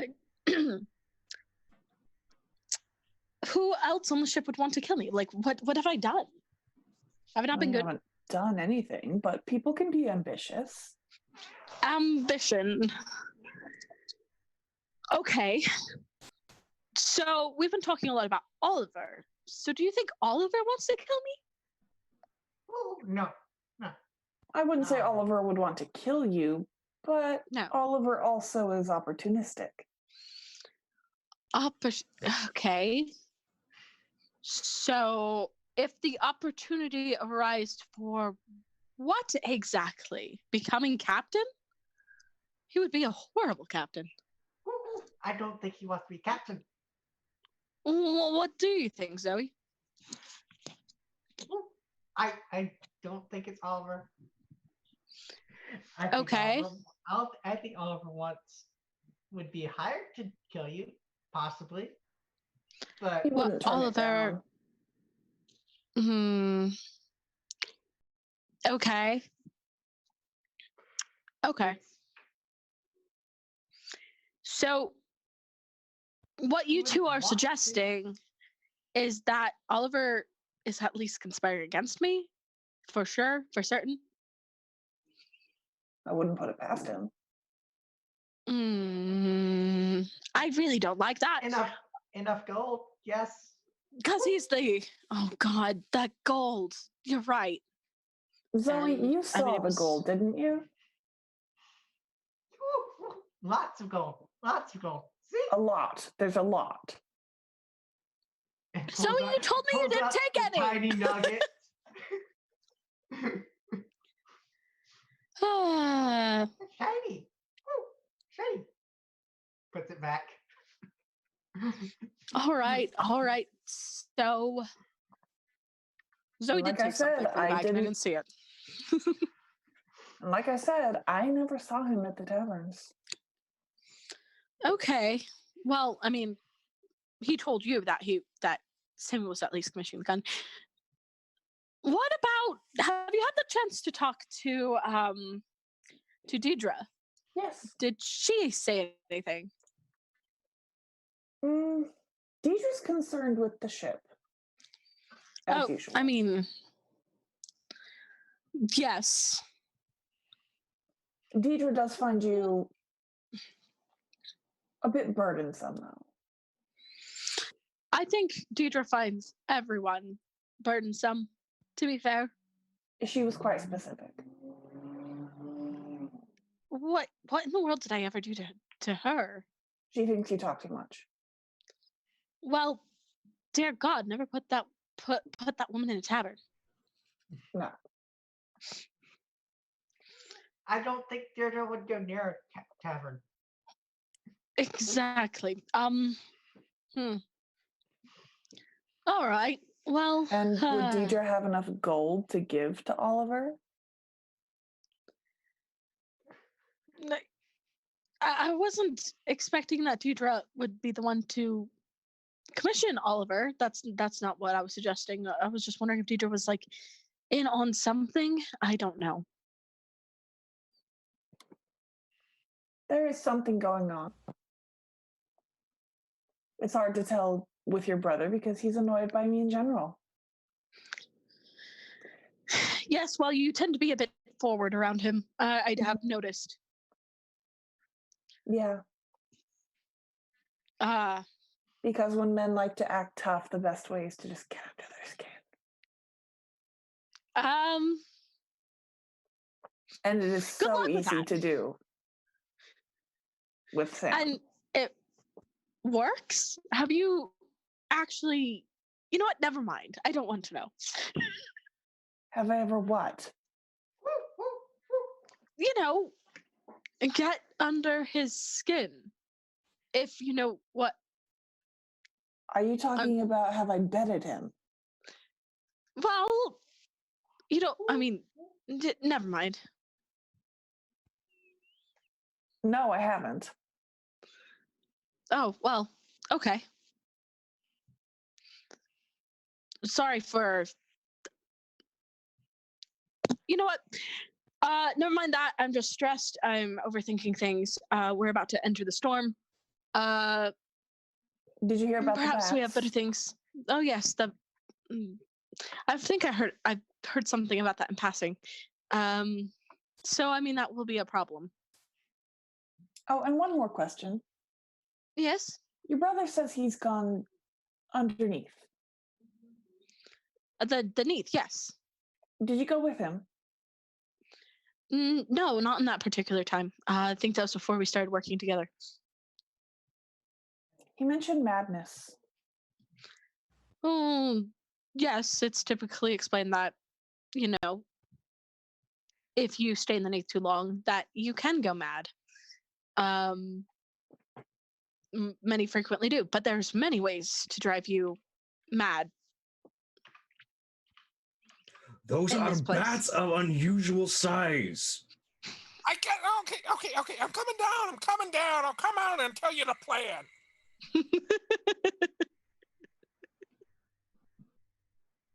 Well, that's my cue to hunker down.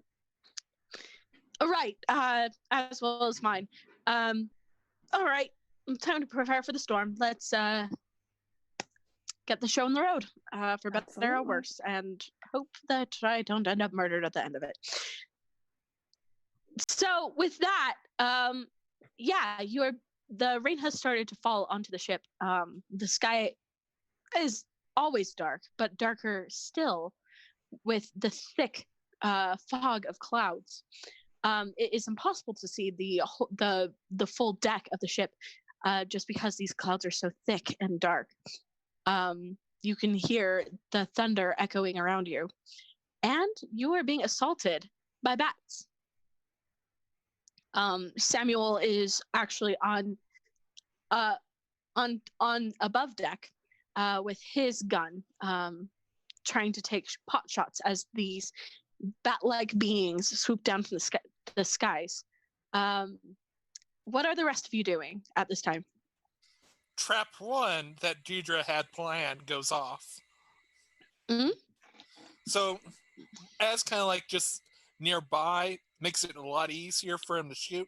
So I would imagine just like a net goes up, grapples a couple, and then as they're coming down, the captain just shoots them off. Okay. Grapple net. Let's have you roll for that, my friend. I think this would be an iron roll. Ooh. Confront and overpower. Yes. Hey, I'm good with that. Very well. That's a 10 in total. Hot damn. Okay. Yes. No. Your traps go on without a hitch. Are you okay with me saying all the traps, or do you want me to say them as they come? Let's do one at a time as they come up, so we can check with everyone else. Let's go on with Oliver. I know that you are probably playing a huge role with this with the guns. Yeah. So what I'm going to be holding the saucer and end of the tea cup, the same hand, at the same time, drinking, singing a raucously off-key version of "What Do You Do with a Drunken Sailor?" I love it. Drowning out the noise of the thunder with the noise of Elizabeth and the other cannons singing. Small, like, booms covered by bigger booms. I'm surprised you're not deaf yet. All right. What? So you are. You are already full up on tenacity. Otherwise, I'd give you another point of tenacity for that one. Oh dear God. All right, Deidre. By the way, if you're not full up on tenacity, please take a tenacity for the nets. Abe, you can take a point of tenacity for the conversation with Connor as well.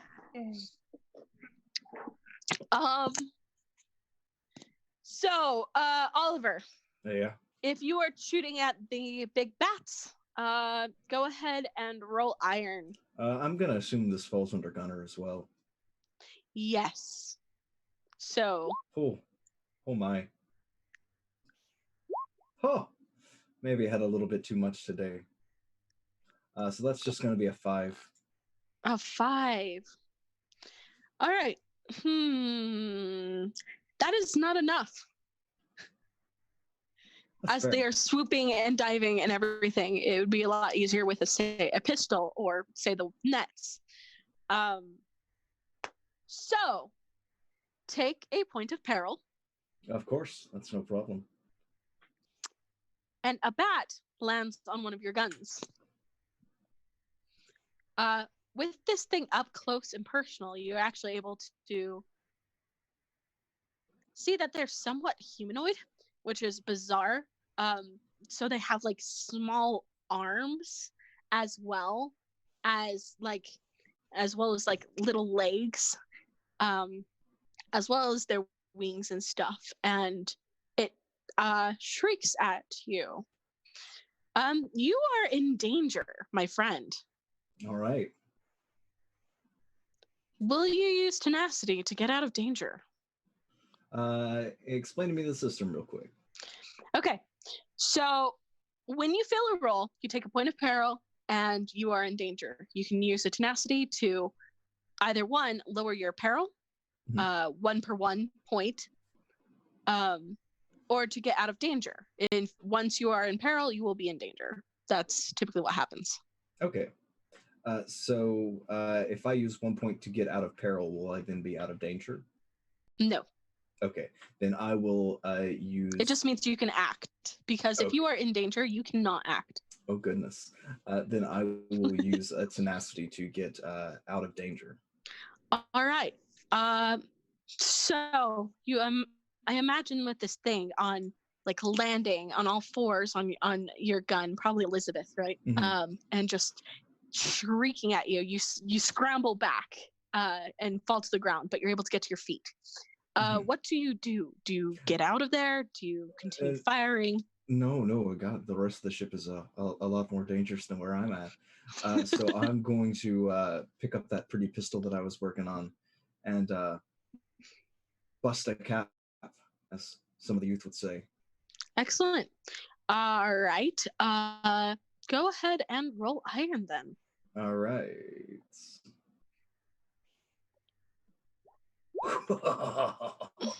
I don't suppose this is a gunner roll, is it? I would say not, unfortunately. All right. That's no worries. Because firing a pistol versus being a gunner, that's two different. All right. Hey, that's no worries. Oh, dear God. That's, wow. Now, here's where the tenacity comes in, right? Mm-hmm. So you go to pop a cap in that ass, and the thing, and as you go to do so, the gun jams, and the thing shrieks and gets in to the room, and is now crawling towards you, shrieking. Shite. Take 1 point of peril, and you are in danger again. All right. Also, your friends can help you get out of danger. That also solves the danger issue, but I don't think anyone's in there with you. Yeah. They probably understand that it's not safe for them. Yeah. Do you call for help? Do you? No. This is my kingdom. All right. Do you want to use tenacity? Yes, I'll use another tenacity. Boy. Instead of the gun jamming, I think maybe I disabled the firing mechanism while I was working on it. So it just didn't work at all. Yeah. So that's cool. Sometimes I forget things, and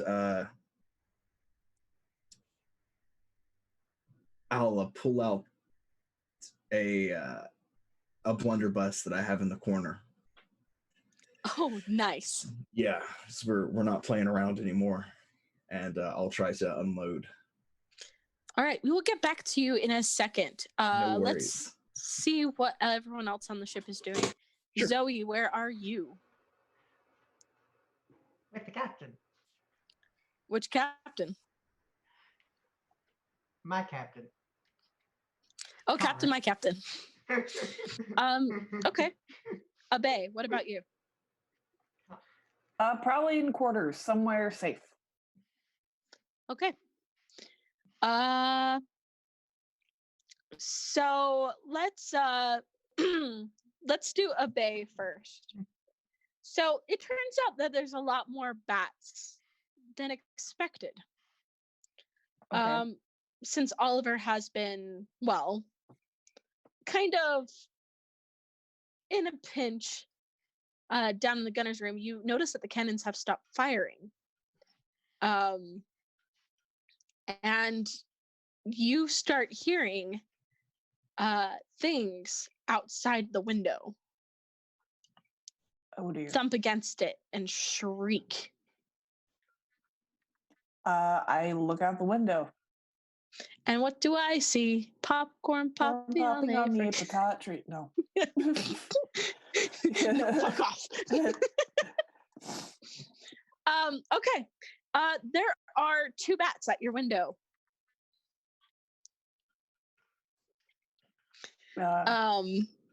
Just crawling, trying to break through. It's as if they know that you're in there.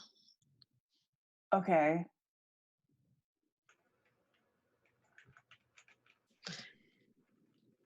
What do you do? Now these things come from like the underneath, right? Yes. Do any form of like iconography work on them? Iconography, like a cross, perhaps? Yeah. Actually, let's have you roll something to see if you would know anything about this. Mirrors. Roll mirrors for me.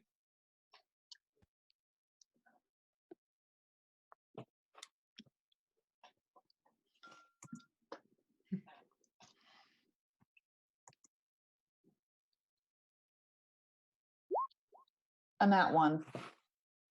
Holy crap. All right. +1, so it's a 2.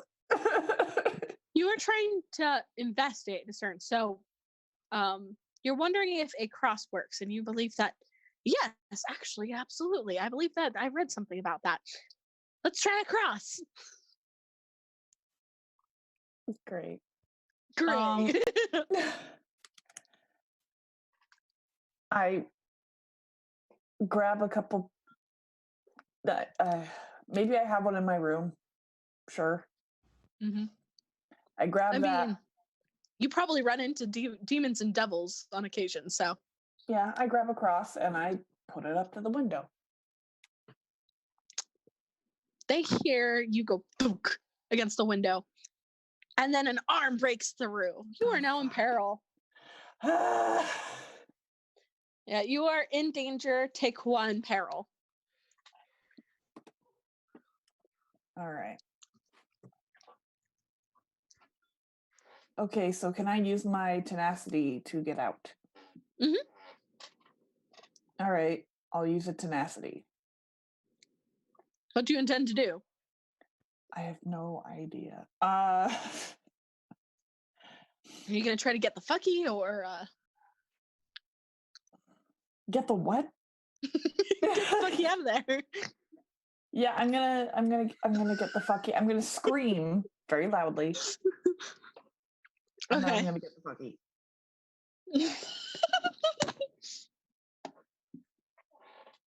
Maybe not to laugh while I'm drinking soda. Fight me. That was a mess. We're not dealing with succubi, I believe. If anyone, Nope. anyone on this ship is the fucky, it's me. No. Oh my god. All right. I would say that Zoe and Deidre, you hear a big bass scream, which means Connor probably hears as well. And he's like, "Oh, that's not a good sound." Well, that sounds like it'd be someone else's problem. Fair.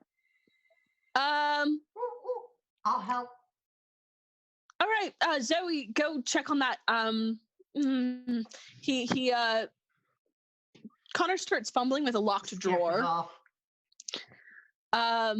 Connor starts fumbling with a locked drawer and pulls out just a normal sized pistol, not one of those emergency pistols that he wanted commissioned.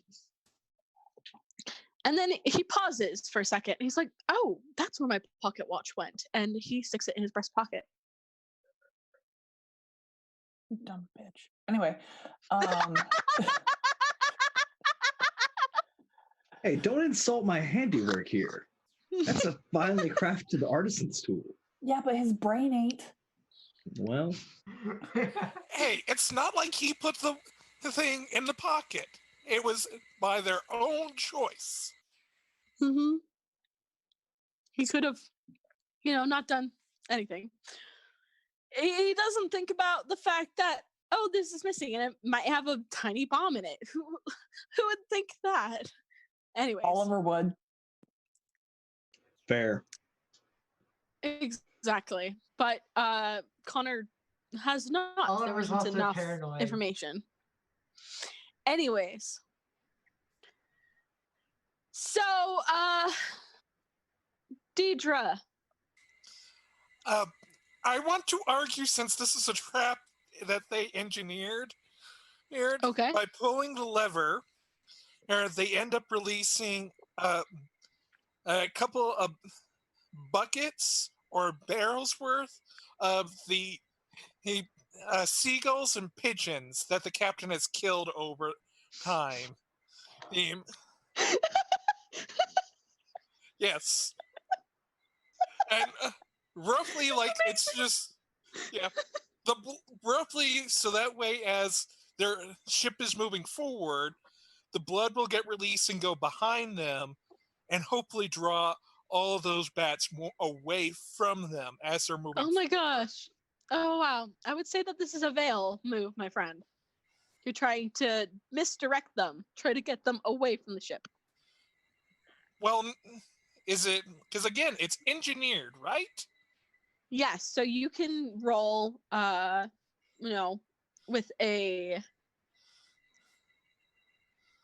Damn it, I forgot the word for it. I always do this. Roll with advantage. Thank you. Okay. Thank you. My brain just was like, herp, herp, going on a walk. All right. Can I use a D6? You can if you would like. However, that means I'm going to use a D4 against you. Okay, can I use a D4 too? You can.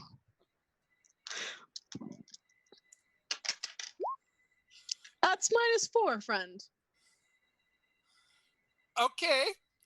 So, I will help you out here, because this brings it down to a 3 overall. So you can see why, like, I had to use that. The wind is blowing in the opposite direction. And all the beautiful seagull guts and pigeon guts end up spraying all over the ship. You hear Samuel above going, "Deidre!" Well, it was supposed to be going in another wind direction. When You're I said get rid of those, I meant get rid of those. It Fine. stinks up here now. It was supposed to go the other way. How could I think that our ship had to deal with air? Like, who thought that the wind would be here, down underground? Oh my dear God. Remind me of that when we're back on port to give you some aeronautic lessons.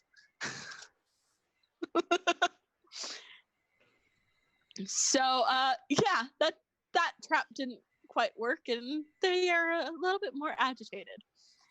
Please take a point of peril. I wouldn't say you're actually in danger, though. Then I will spend tenacity then. Okay, so that's 0 peril.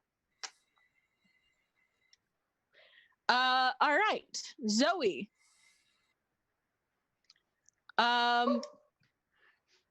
So you probably run into Abe as she's running. Yeah. A bit. They're getting in the ship. This way.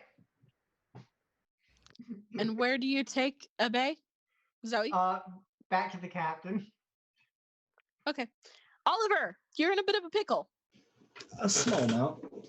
A Yeah, small pickle. small pickle. One You of could those, say like, this small, zesty situation is not dills. kosher. Yeah. Beautiful. Excellent. All right. So you grab a blunderbuss. I assume that would be another iron roll. Yes. I mean, probably. Yes. Oh, come on now. All right, so Oh gosh. we have 1d4 left, right? Let me double check. I'm pretty sure. Let me ask the voice from above. How many D4s? I think we used one. Yes. Okay, Okay. We have 2 D4s. sweet. So I'm going to use one of those d4s if there's no objections. All Go right, for it. nice. So that's an 8. 8. Okay. You managed to shoot this thing. And its head comes clean off.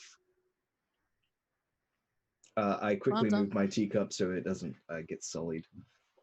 Yes. And then commence to changing the load in the cannons to grape shot instead of slugs. Very nice. Okay. It has attracted attention of other bats. They can smell the blood. But they're also distracted by the fact that there's seagull guts everywhere. So Little column A, little column B. yeah. So there's a lot of like just nasty smells all around. Cool. Excellent. So you all, with that being said, Deidre, do you have any other more traps? Yes. One both for harm and one for cleanup here for every trap. So I have the idea of, like, after this, like, thought, oh well, this is a bother. Oh bother. It's a good thing I planned for errors and this roughly like pulls a lever and lots of bristles and stuff like pop up and going left and right to quickly kind of scrub it. And if it fails, it'll just try to clean the actual ship. But if it succeeds, it's whacking these bats. Yeah, if they're on there. Like, instead of cleaning, it just keeps whacking these bats that are all over the ship. Samuel is also above deck. Mm-hmm. So you run the risk of hitting him. All I gotta do is say, clean up! And he knows.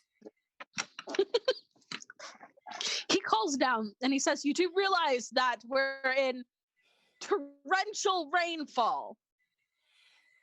Yeah, do you want the bats here or not? Ugh, fine. Okay. Now, which would you like me to roll this on? This one would be if you're actually trying to whack the bats. Let's do No, iron. like, again, it's kind of like cleanup, essentially. So, like, it's engineered trap to... Its purpose is to clean up, but instead, it's whacking the bats away. I would still say it's iron. Okay.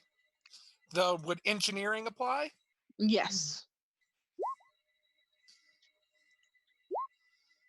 Oh my god! Okay, that's a 6 total. But each time, still the same number twice.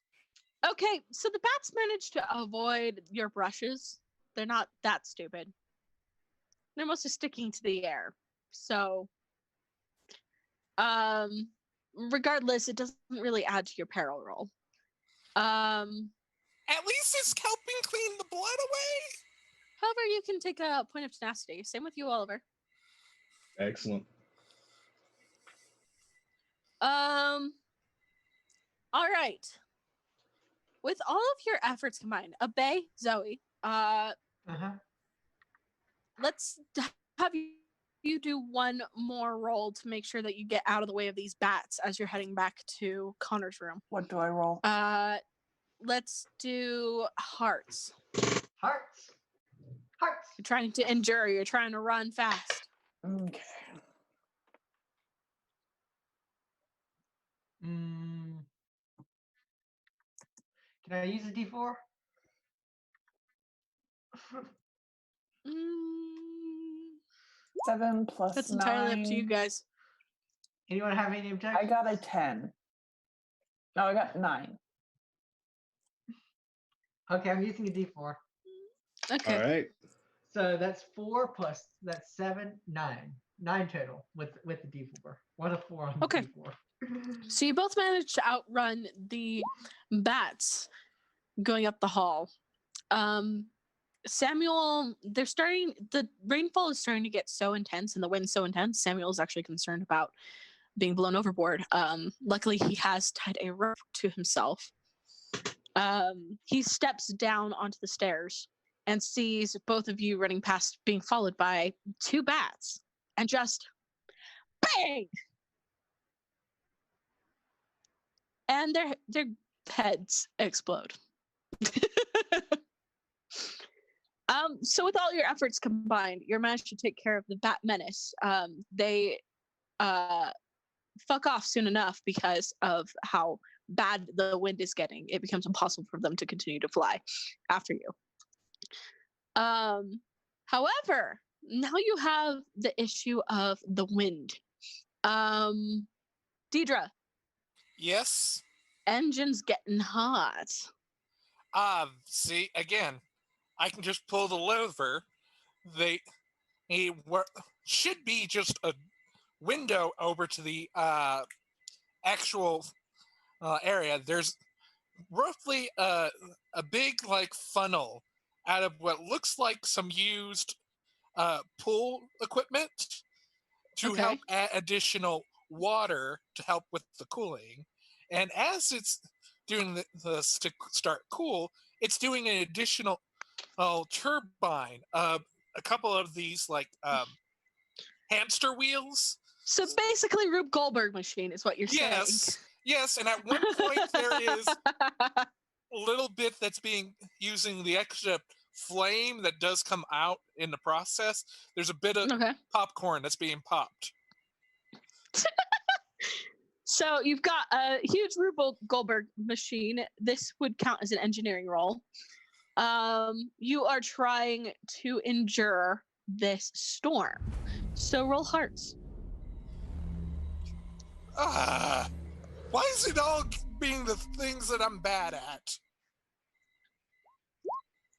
Hey, thanks for the tip, Michael. Okay, so that is Hey. a 6, which I don't think that'll be good enough. No, I'd say you do a decent job. You're keeping the engine cool for now. As you continue through the storm, you may have some other issues. Let me guess, it's going to be the popcorn, isn't it? It's gonna be the popcorn. Oh no! Don't give me ideas, fam. All right. Oliver, what do you do after you deal with the bats? Do you just man down the hatches, or? So let's see. Before this started, did the captain come and pick up his deck of cards? He has not yet. Well, I mean, if he doesn't, then if he does or if he doesn't, then that's no skin off my teeth. You pay for the commission. Whatever. Yeah, he was kind of dealing with the bats. Yeah. Not my issue. I'm going to. Is the ship like leaning particularly heavy in a direction? Yes. You feel it kind of leaning to the left. Okay. As the wind pushes against it. I'm going to super lock down Elizabeth and pack a blank shot and fire from the cannon and hope that and point the cannon straight up or not straight up, but at a very high angle up, and hope that the downward force kind of shifts the ship a little bit to a more stable position. Okay. As you are trying to redirect the ship, I believe that this would be a Veils roll. All right. Cool. Veils, that's no problem. Well, not much of a problem, at least. Let's see. That's a 10. 10. Dang. Okay. Yeah. No, that actually does help. Strangely enough, quite a bit. You feel it, the ship kind of shudder a little and right itself just a bit. So, well done. Then I'm going to sigh deeply, sit down, sip some more tea, and start going. Way hey and up she rises, way hey and up she rises, way hey and up she rises, Etc. Etc. Etc. Yeah. Ending each verse with "I hate thunder." Oh, that's amazing. That's amazing. All right. Okay, Abe and Zoe, you have made it to Connor's room. Connor has pulled the pistol from his desk. The window, the wind and the rain, just the force of it, is making the window rattle and cracks start to form across it. What do you do? Well, Zoe gets on Connor's shoulder. Do I see the pocket watch? Here. Why Would don't I you even- roll mirrors for me? Mirrors. Yes. Oh, snap! That's a 9. 9. Okay. Yeah, you see the pocket watch in his pocket. He usually has that pocket watch in his pocket though.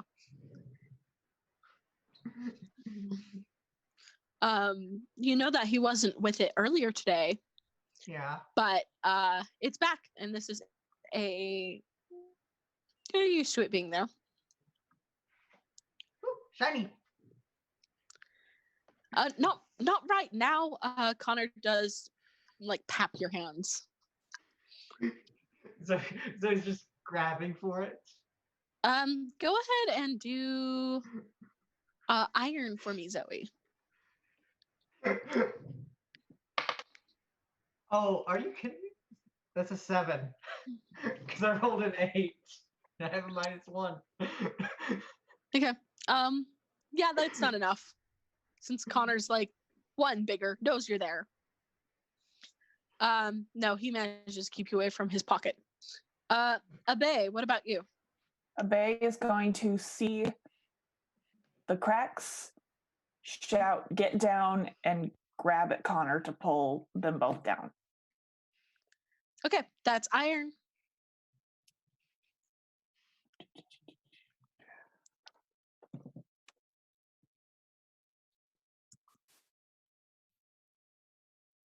Whoops. That's going to be a 3. Oof. Nope. You kind of cling to Connor, and Connor's just like, what are you doing? This is not the time for this kind of horseplay. As the window shatters. You take a point of peril. Zoe, take a point of peril. And you are now in danger as there is glass everywhere.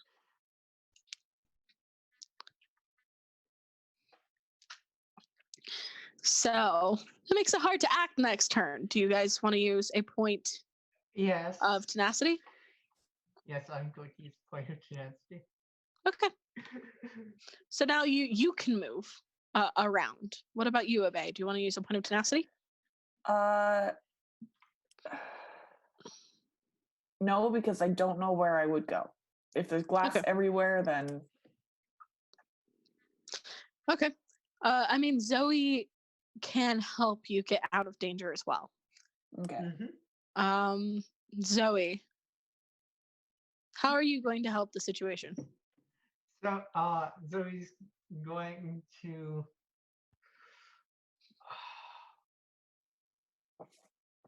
Trying to think what happened. This is. The window shattered. Yeah. Okay. There's glass everywhere. You are out of danger. Abe and Connor are not. Oh, okay. Zoe would try to get Connor out of danger. Probably look for Abe. like a, a, a broom or something, a tiny broom or something to get the glass off Oh of Connor. man. Okay. So here's Connor covered in it. You grab like one of these Connor, those dusting brooms or whatever, Uh-huh. and you have like a little dustpan that you're holding with your tail, Yeah. and you just whoosh. I'm going to say, yeah, you get him out of danger. However, you leave Abe to the whims of glass, torrential rain, and wind. Thanks. Zoe's priority is they're human. Fair enough. Okay. Samuel is sticking in like towards the inside of that door. There's still some rain and things coming through, but he's mostly holding the door so that the lower decks don't flood with the rain. I'm actually going to see how well he does with that. In the meanwhile, Deidre. Deidre is actually paying attention to see if the engines have built up enough power as they've been using the wind and rain to at the point to just like using all this torrential rain and wind to actually help build up the engine to a certain point when use that as kind of like a booster rocket and like shower curtains would probably come out the side to give it additional sails at the same time. So when they get the power boost, it just goes faster with more wind to work with it using all of this. Okay. I'm trying to figure out what kind of role this would be. I'm hoping that this is on the whole, like they're using their eyes to make sure it's at the right level. So that might actually be and mirrors. Yes, I'm trying. Okay, yeah, I will give that one to you. Let it be mirrors. Go, make it so.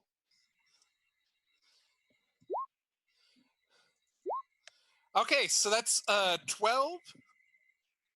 Oh. Dang. Okay, yeah. That managed to get you through faster. Samuel has succeeded. Like you've succeeded. Please, Deidre, take a point of tenacity if you don't have one already, or if you're not full.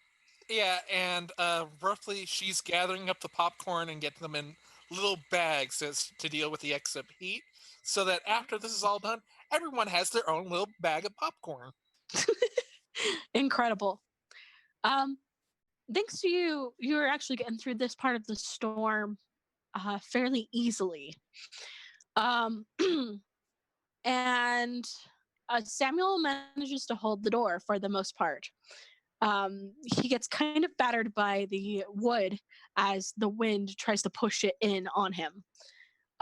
So he's going to definitely feel that, but he's not in any danger. The only concern I have is for Abe. Zoe, once you're done taking care of Connor, do you help Abe at all? Yes. But Connor's out of danger. I'd say Abe in your time waiting because you weren't taken care of right away. Peril.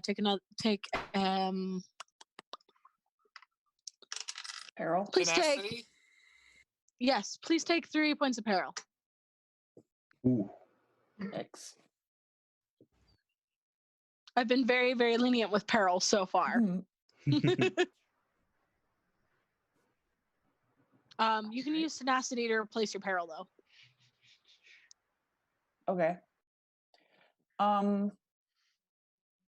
Yeah, I'll take a point of tenacity. Okay, so 1 for 1. Tenacity takes down your peril. Okay. So 4. There we go. But then Zoe helps you, and you are out of danger, so you can move again. Yay.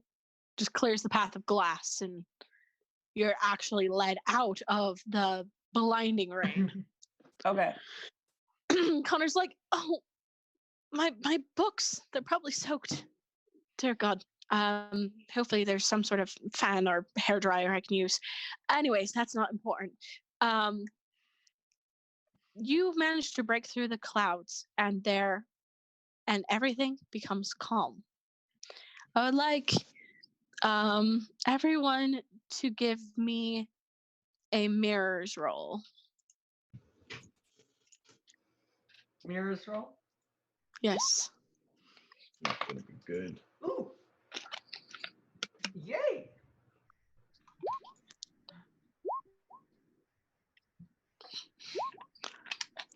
I hear that boop, boop, boop. Also, what are you laughing about, Michael? I got a 2. Oh, With God. a +2, that makes 4. So I'm guessing Deirdre is too distracted with the popcorn to notice anything. So, And yet Zoe got a 9. I got a 5. basically, as soon as the rain starts slowing down, Samuel bursts out of the covered door and heads up and pulls on the brake. Deidre, you weren't expecting that. You're ready for full throttle ahead, so your head hits the wall. And I fall right into a face full of popcorn. Yep, but you are in danger. I'm going Gotta to use know. tenacity. Okay. Take a point of peril, though. Then I'll use 2 then. Okay. However, let's see. What did the rest of you get? Lisa. I got a 5 because it's a +1. 5. So you're able to notice that the ship slows, but you don't really notice anything beyond that. I'm rocking I a got 6. a 9. Ooh, good job, Zoe. 6, Oliver. What you're able to, you feel something. It's almost like an electricity in the air. It's this kind of funny, tingly feeling, like when you're starting to get, buzzed, except it's in the air around you. Oh, nope. This is some good tea. I'm gonna just think about my tea, and I'm gonna look at my watch. What time is it? Hammer Yeah. time. Anyways. It's about 5:45. Just gonna take another big drink of tea. Job well done. So, Zoe, you see something glowing outside the windows. Shiny. Something bright and green. Connor hears you shouting about something shiny and goes and looks. And there it is. It is a crystal of some sort, about yay big, pointed on both ends, just floating there in the center of the storm as you see the clouds whirl around it. Is it big enough to climb on? It is still a distance from you. It's just floating there in the air. And there's like sparks coming off of it, things like that. Connor's like, that's it. That is the eye of the storm. Ooh, it's a shiny. Deidre. Yes, sir. Would you be so kind as to move us move us a little closer, just to help inch us towards there? Do you want me to extend the reachy hands? Do we have those? Yeah. Use them from chopsticks. Whenever you throw them away, I've just been collecting them and building them up. So just so you know, they wouldn't go to waste. Damn, then I should eat pho more often. Anyways, yes, please. That suppose. It might be a bit heavy for chopsticks. Go ahead and So you want me to pull the lever? you want me to say it, don't you? Yes. Fine. Pull the lever, Kronk. Yes. So, go ahead and roll iron for me. Okay. That would make it a 10. Ooh, nice. Yeah. All right. So it's like chopsticks that are extending out, attached to like a boxing gloves. Excellent. So, attached to boxing gloves. How's the boxing glove supposed to hold on to a crystal? It can extend out. Grab it. It's just like a mitten. So you Okay. Oh, Ohashi wa jouzu desu yo. Yeah. Just gotta make it rather nice. So, so you carefully extend it. I would like you to roll Mirrors. mirrors. Yes. Okay. And since this is engineering, can I do it with advantage? Yes. Okay. So that's a 7. 7. Okay. So unfortunately, the area for that was 8. So no, it's not strong enough. Your chopsticks start to break as it tries to grab this crystal and pull it back. I just don't have the power, sir. I'm giving it all I got.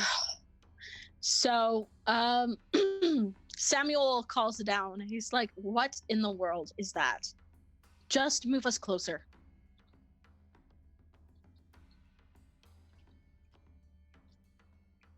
All right. You're muted, by the way, Michael. Aye, Captain. Okay. At this point, I'd say the rest of you, if you haven't noticed, the Eye of the Storm now have. Connor actually pauses. He's kind of distracted by the Eye of the Storm, but then he's like, "Last night." Oh, and he actually goes to now that we're out of danger. By the way, everyone, reset your peril level because this is a different threat now.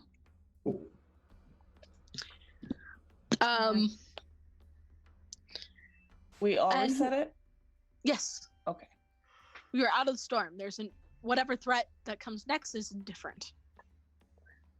And Connor goes to talk to Oliver.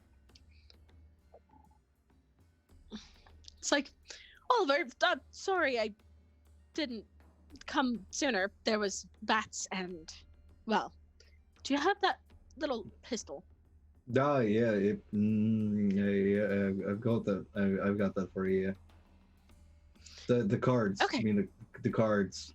Oh, well, I don't think Samuel can hear currently, but yes, cards. Good. Well, Oh yeah, that pipe that you wanted. Here you are. thank you. It's appreciated. So Connor takes that pack of cards and goes to put it in breast pocket, but the pocket watch is there.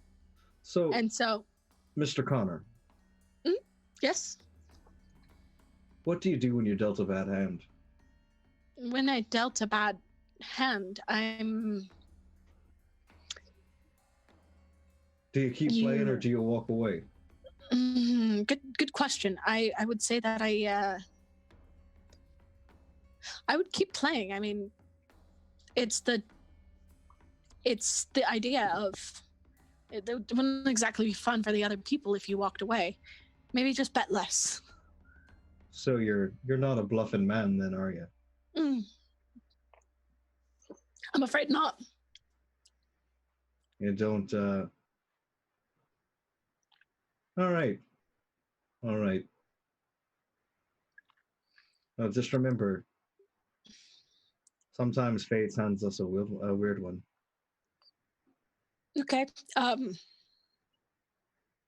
Please roll veil for me, Oliver. Yeah. Because that was kind of a suspicious. That's going to be a 10. Hot damn. All right. Are you trying to warn him of anything, or? Just that drunk guy at the bar waxing philosophical. Okay. So he just gives you a funny look. However, you did serve as enough of a distraction that he doesn't replace his pocket watch with the deck of cards. Not yet. It's 5:50.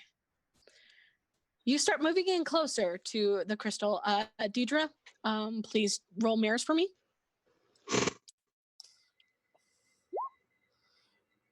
Okay, that would be a 9 there. A 9. Okay. Yeah, So that would you're be able. nice, wouldn't it? Yep, that gets you in nice and slow, but you feel funny as you get closer, like your clothes start to float a little, and you feel like a little dear. lighter. Oh dear. Anything that isn't buckled down and that doesn't weigh a ton starts floating around. So obey. No, Zoe, not my you may bags of actually be light popcorn. enough. Zoe, you feel yourself kind of starting to lift off of Connor's shoulder. Oh, this is not great. That's a problem. Close. Would you like to roll iron to make sure that you can hold on? Yes, I would love to roll iron. I hope it's low. You hope it's high. It's a A 6. 6. For now, you're able to hold on. Okay. Obey. Anything anything light on your person? Do you have like a bag or things like that? No, but she feels the most boob support she's had since she was 13. Oh my.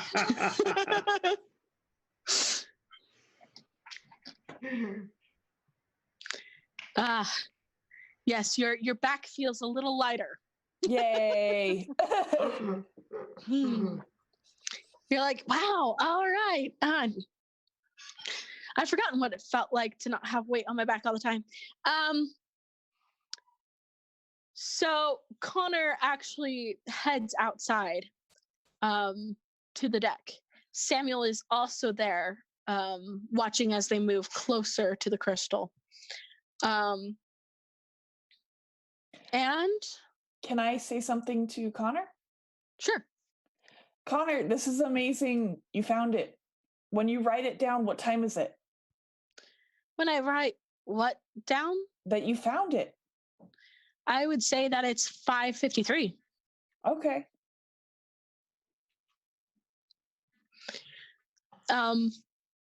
So Connor, as they start moving closer, Samuel is giving you orders, Deidre. It's like a little higher, little lower, whatever they need.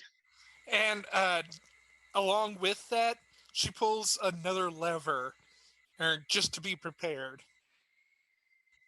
Prepared for what? Oh, I have a trap in mind. A trap for? Let's just say she's prepared for electricity. Okay. So everything becomes more floaty the closer you draw to this crystal. Oliver, your tea is floating out of your cup. It's like astronauts. This is the funnest game I've played in a long time.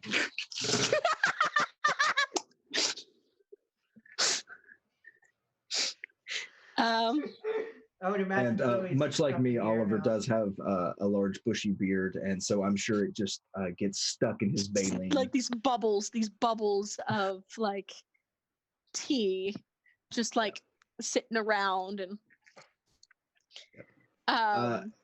if Oliver actually starts to feel light himself, he's going to straddle Elizabeth and start cleaning the inside, because maintenance is very important. All right, cleaning Elizabeth. Yeah, you gotta do it. There was a battle, and she's dirty inside, and there's no And innuendos. wet, Yeah, somewhat wet. And luckily, Yeah. gunpowder's not wet. So Yeah. we're straddling a woman, and she's wet. Beautiful. hmm Uh, Raven. So, Connor reaches up and manages to take it. Zoe, please roll iron again. Okay. Another 6. 6. All right, you are all right. You are hanging on securely. But yeah, Connor like feels himself like lifting slightly off the deck of the ship, and he's like, "Oh, this is incredible."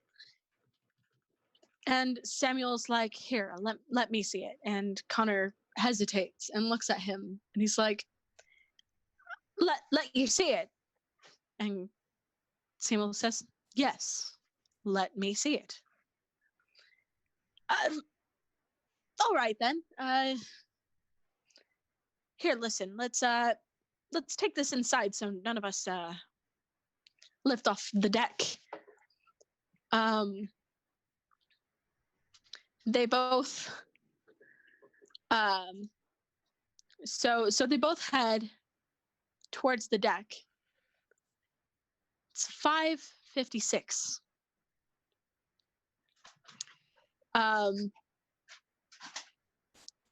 And they put the stone on the table, and Samuel actually takes a closer look at it.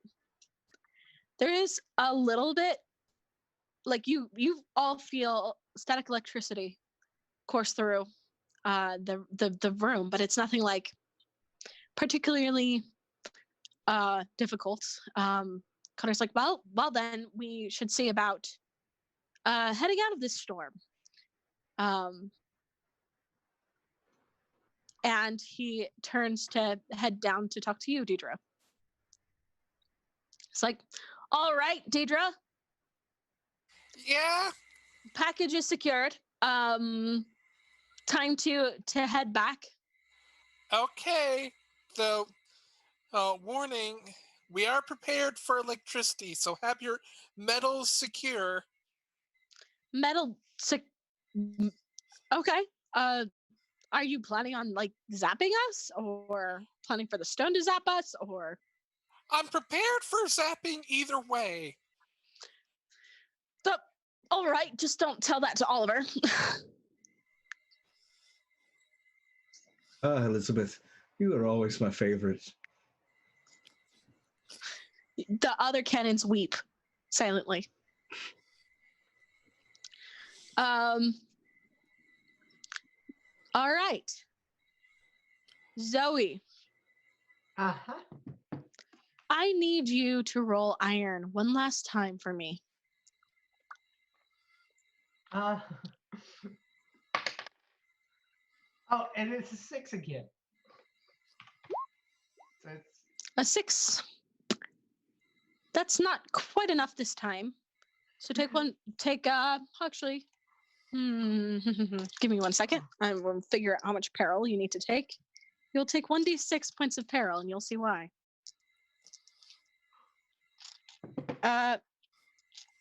If I can find a d6 worth my life. I'll Dear roll heavens. it if you want. No, I'm the GL. They get to roll my clicky clack dice, my clickety clackety rocks. Shiny math rocks. Oh no! Take 6 points of peril, Zoe. Yikes. Okay. And you are in danger as suddenly from Connor's breast pocket, there's an explosion.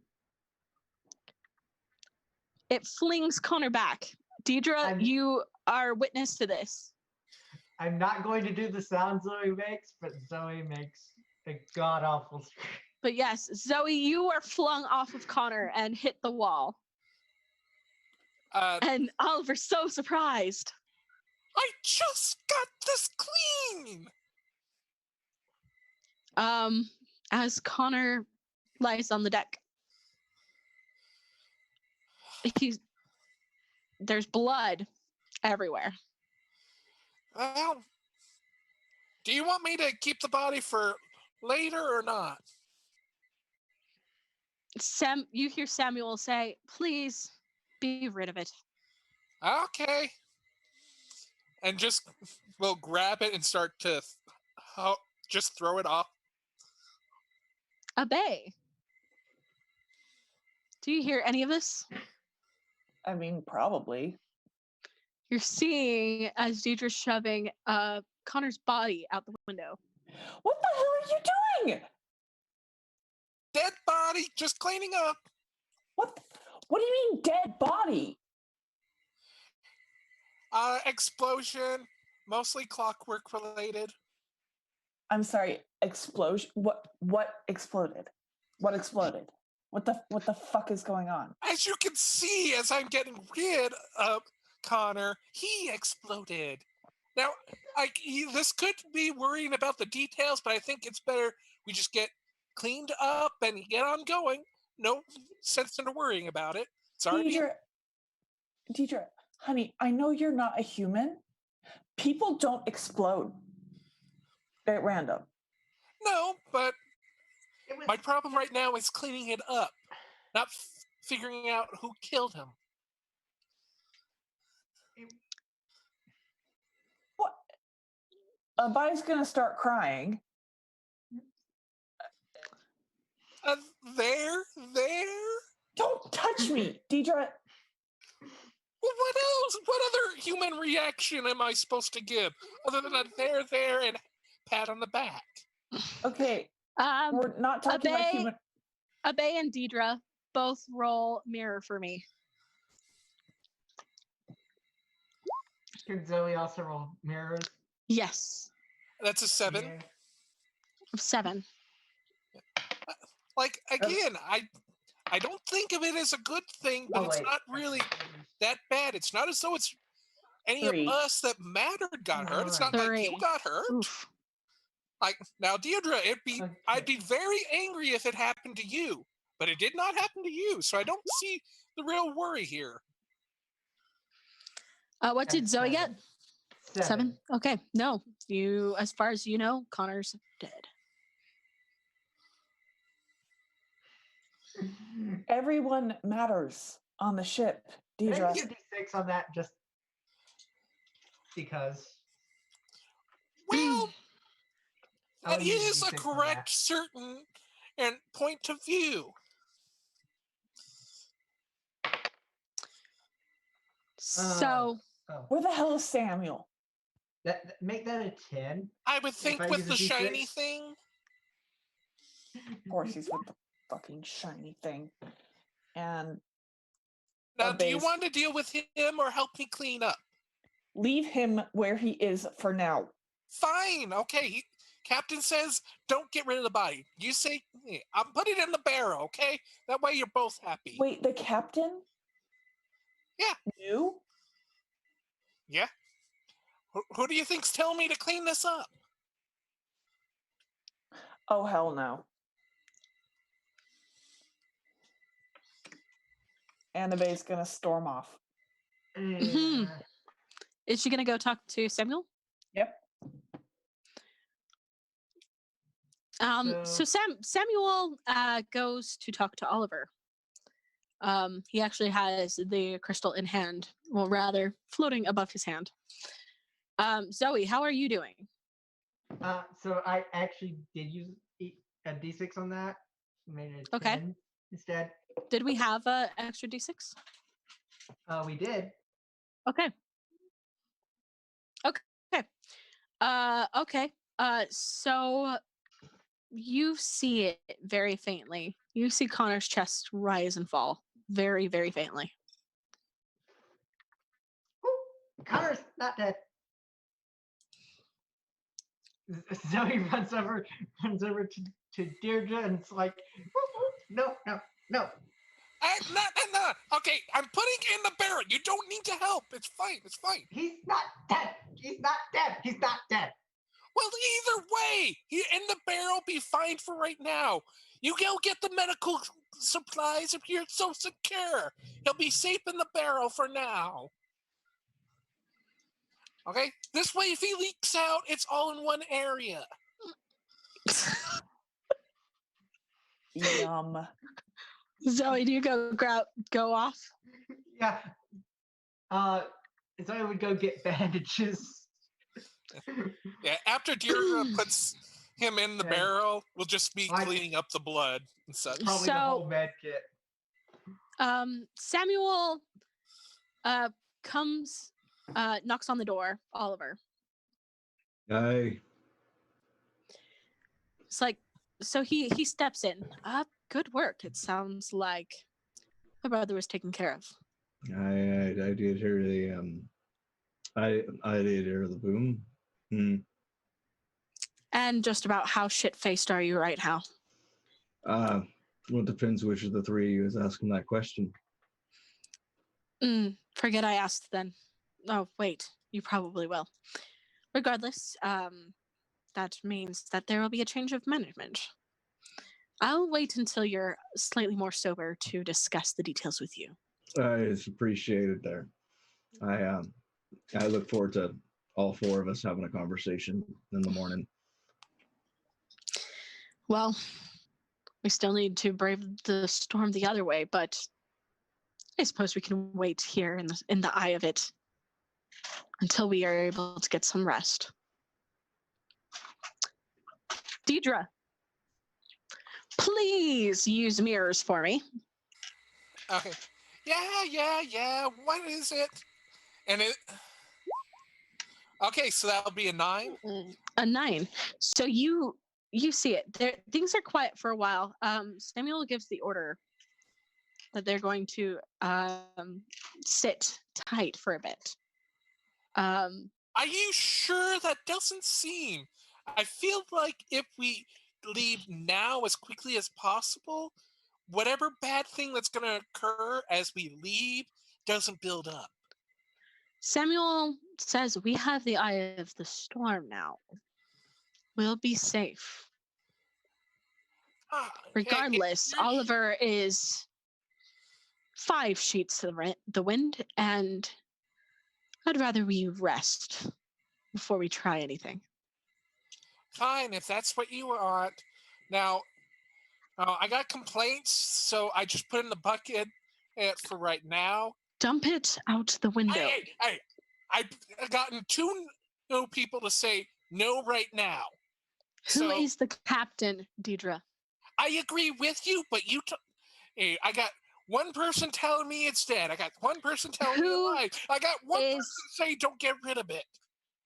Who is the captain, Deidre?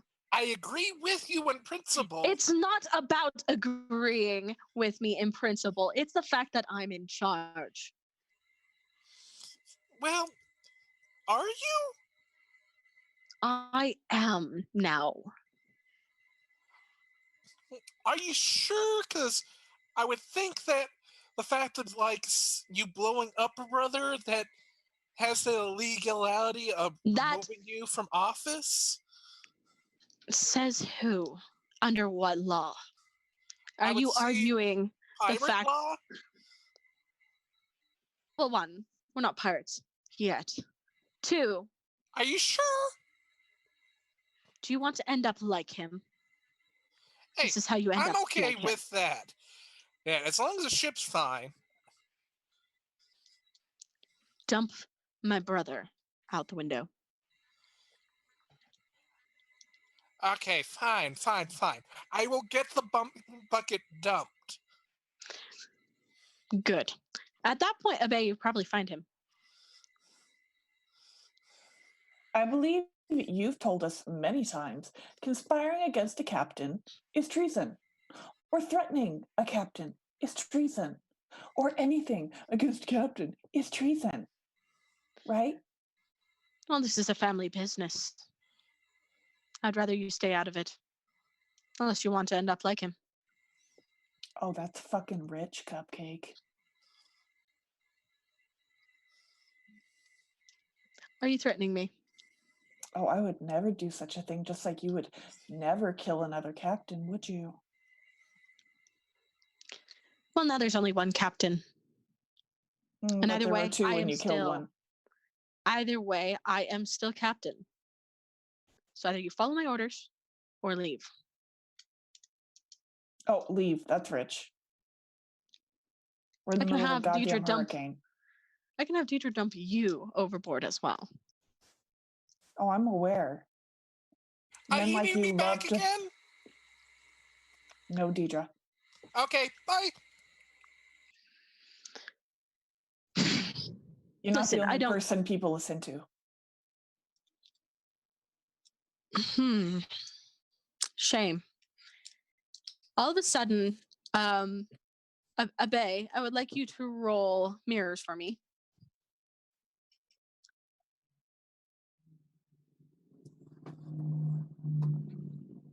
I swear, that's like the only thing I've rolled this entire game. I am so sorry. You're fine. What did you get? Hold on. 6.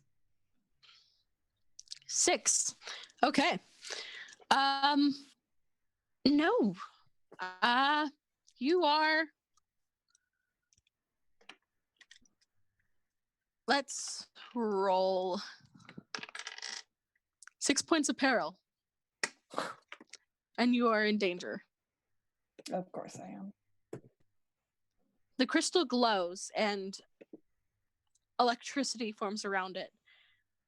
And you feel yourself, you feel electricity course through your body and you are brought to your knees.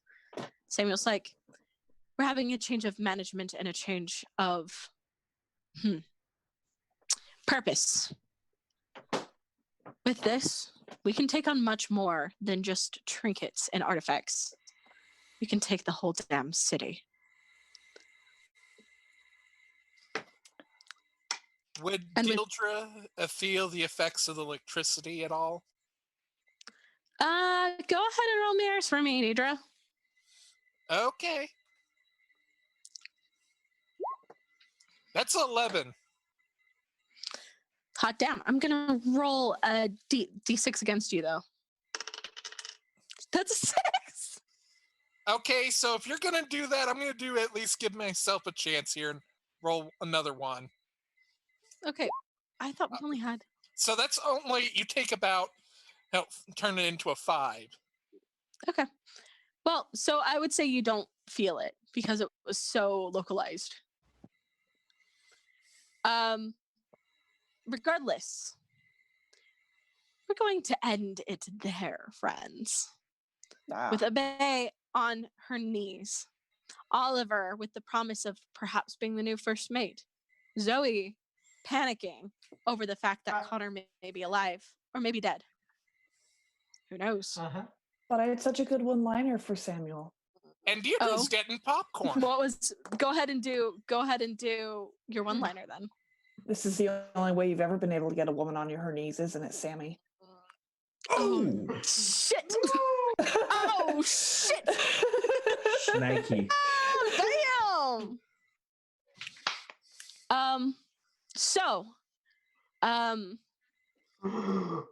between Deidre's not unwillingness to just dump Connor overboard and Zoe's insistence that he's alive, Connor eventually stirs enough that he leaps from the barrel and jumps out the window himself, suddenly sprouting wings and flying away.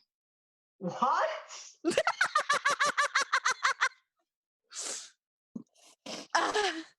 Okay.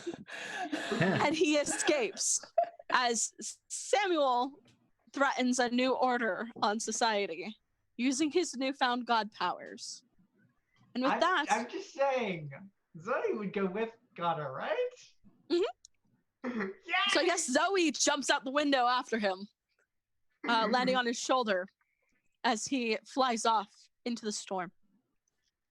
Did Sam see that? Or is he too busy focused on a bay? Sam, I would say, is too busy. Fair enough. So Deirdre see them just like leave as walking up to the Yes. barrel? Yes. So you're walking up to the barrel to dump him out or something, and you just No, see like Connor just walking up to it, but yeah. He just yeeted himself Oliver, out. let's give you one last roll of mirrors. Okay, because I was just gonna go with, oh well, not my problem. Yes, Oliver. That will be a whole whopping 0. Oh dear. You're drunk on the floor. Anyways, so with that, You're the only one that understands me, Elizabeth. yes, I'm actually done now. I apologize. It's okay. I just came in a little too early. A little too early. Now, that is an end Hello. of Skyfarer. That was fantastic. That was really great, y'all. Before we go on a raid, we're going to give everybody a chance to talk about their favorite parts, where we can find them next, and anything else that they're working on. We're going to go reverse order this time. So let's start with Zan. What was your favorite part? Where can we find you next? And anything else that you'd like to share? Oh man, I really enjoyed getting to play a bastard for once. It was it was delightful to not have any strong moral compass pointing me in any particular direction, sleeveless or otherwise. It was pleasant. It was very pleasant. That was Michael on that one for once. I am always I am always a gentleman on the games. Yeah, but, I'm a little disappointed that the small gun never went off. Inside of it was just a little flag that was a 2 of hearts, with half of it blackened with soot. Ooh. Well, Yeah. you know, Connor probably still had it when he left. Yeah, Hope so he doesn't need it. That's really cool. I'm a little sad that that didn't come up, but it was pretty fun. I really enjoyed this. This was a real good time. And yeah, I'm Zan. You can catch me at insanitygaming.com or Twitter /insanityttrpg. Yeah, and I am a professional DM and like homebrew content creator for like various tabletop games, and looking for players in a few games on Raven's channel.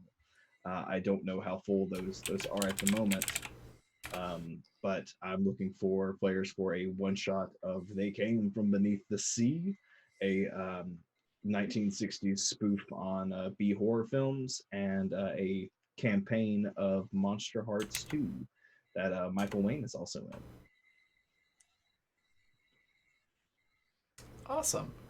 Yeah, there's definitely still spots for both things. There's some links to casting information there in chat. Next, we've got Gwen. What was your favorite part? Where can we find you next? And anything else you'd like to share? That whole exchange between Oliver and Abe right before we went to break, like that was gold. I loved that. That was the best. Where can you find me next? Tomorrow is Badlands. Yes. Yes. Indeed. That's tomorrow. Yes. Awesome. Next, we've got Michael Wayne. What was your favorite part? Where can we find you next? And anything else you'd like to share? Like again, there was a lot of just like Oliver moments and Abe moments that I just really loved.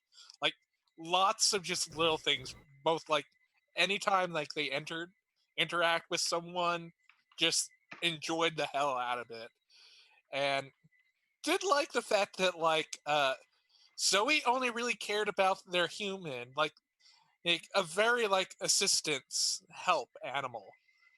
Which I love, just like that's how it was. Like Connor's emotional support animal. yeah, I know. Like that is an interesting way to take the role of mascot. Is that you're the emotional support? Like that was a clever way to use that. And like I think we all can agree. Like Abe had the best line, that Oliver might have had the best interaction. Oliver was great. Yeah. Agreed. Yeah. For the most part, if you just about here or there, the only thing I think I have coming up soon before Lightbringer is tomorrow at 11 a.m. Pacific Standard Time, 2 p.m. Eastern, I believe. Quarantine Shakespeare. They're on So Maddie Games with a Z instead of an S at the end. To do the Merry Wives of Windsun, where I will be playing Ursula, I believe. No, wait, that was Much Ado About Nothing. I forget the part I'm playing, but I just know they will be using this voice.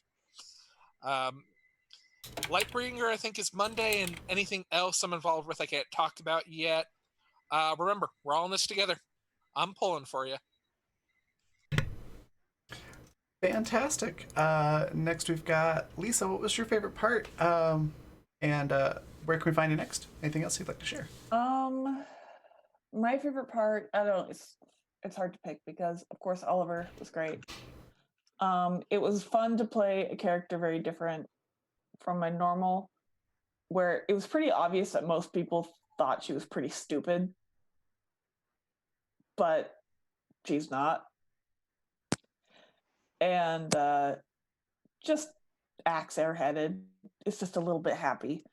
But I really liked the interactions between her and Oliver. That was a lot of fun.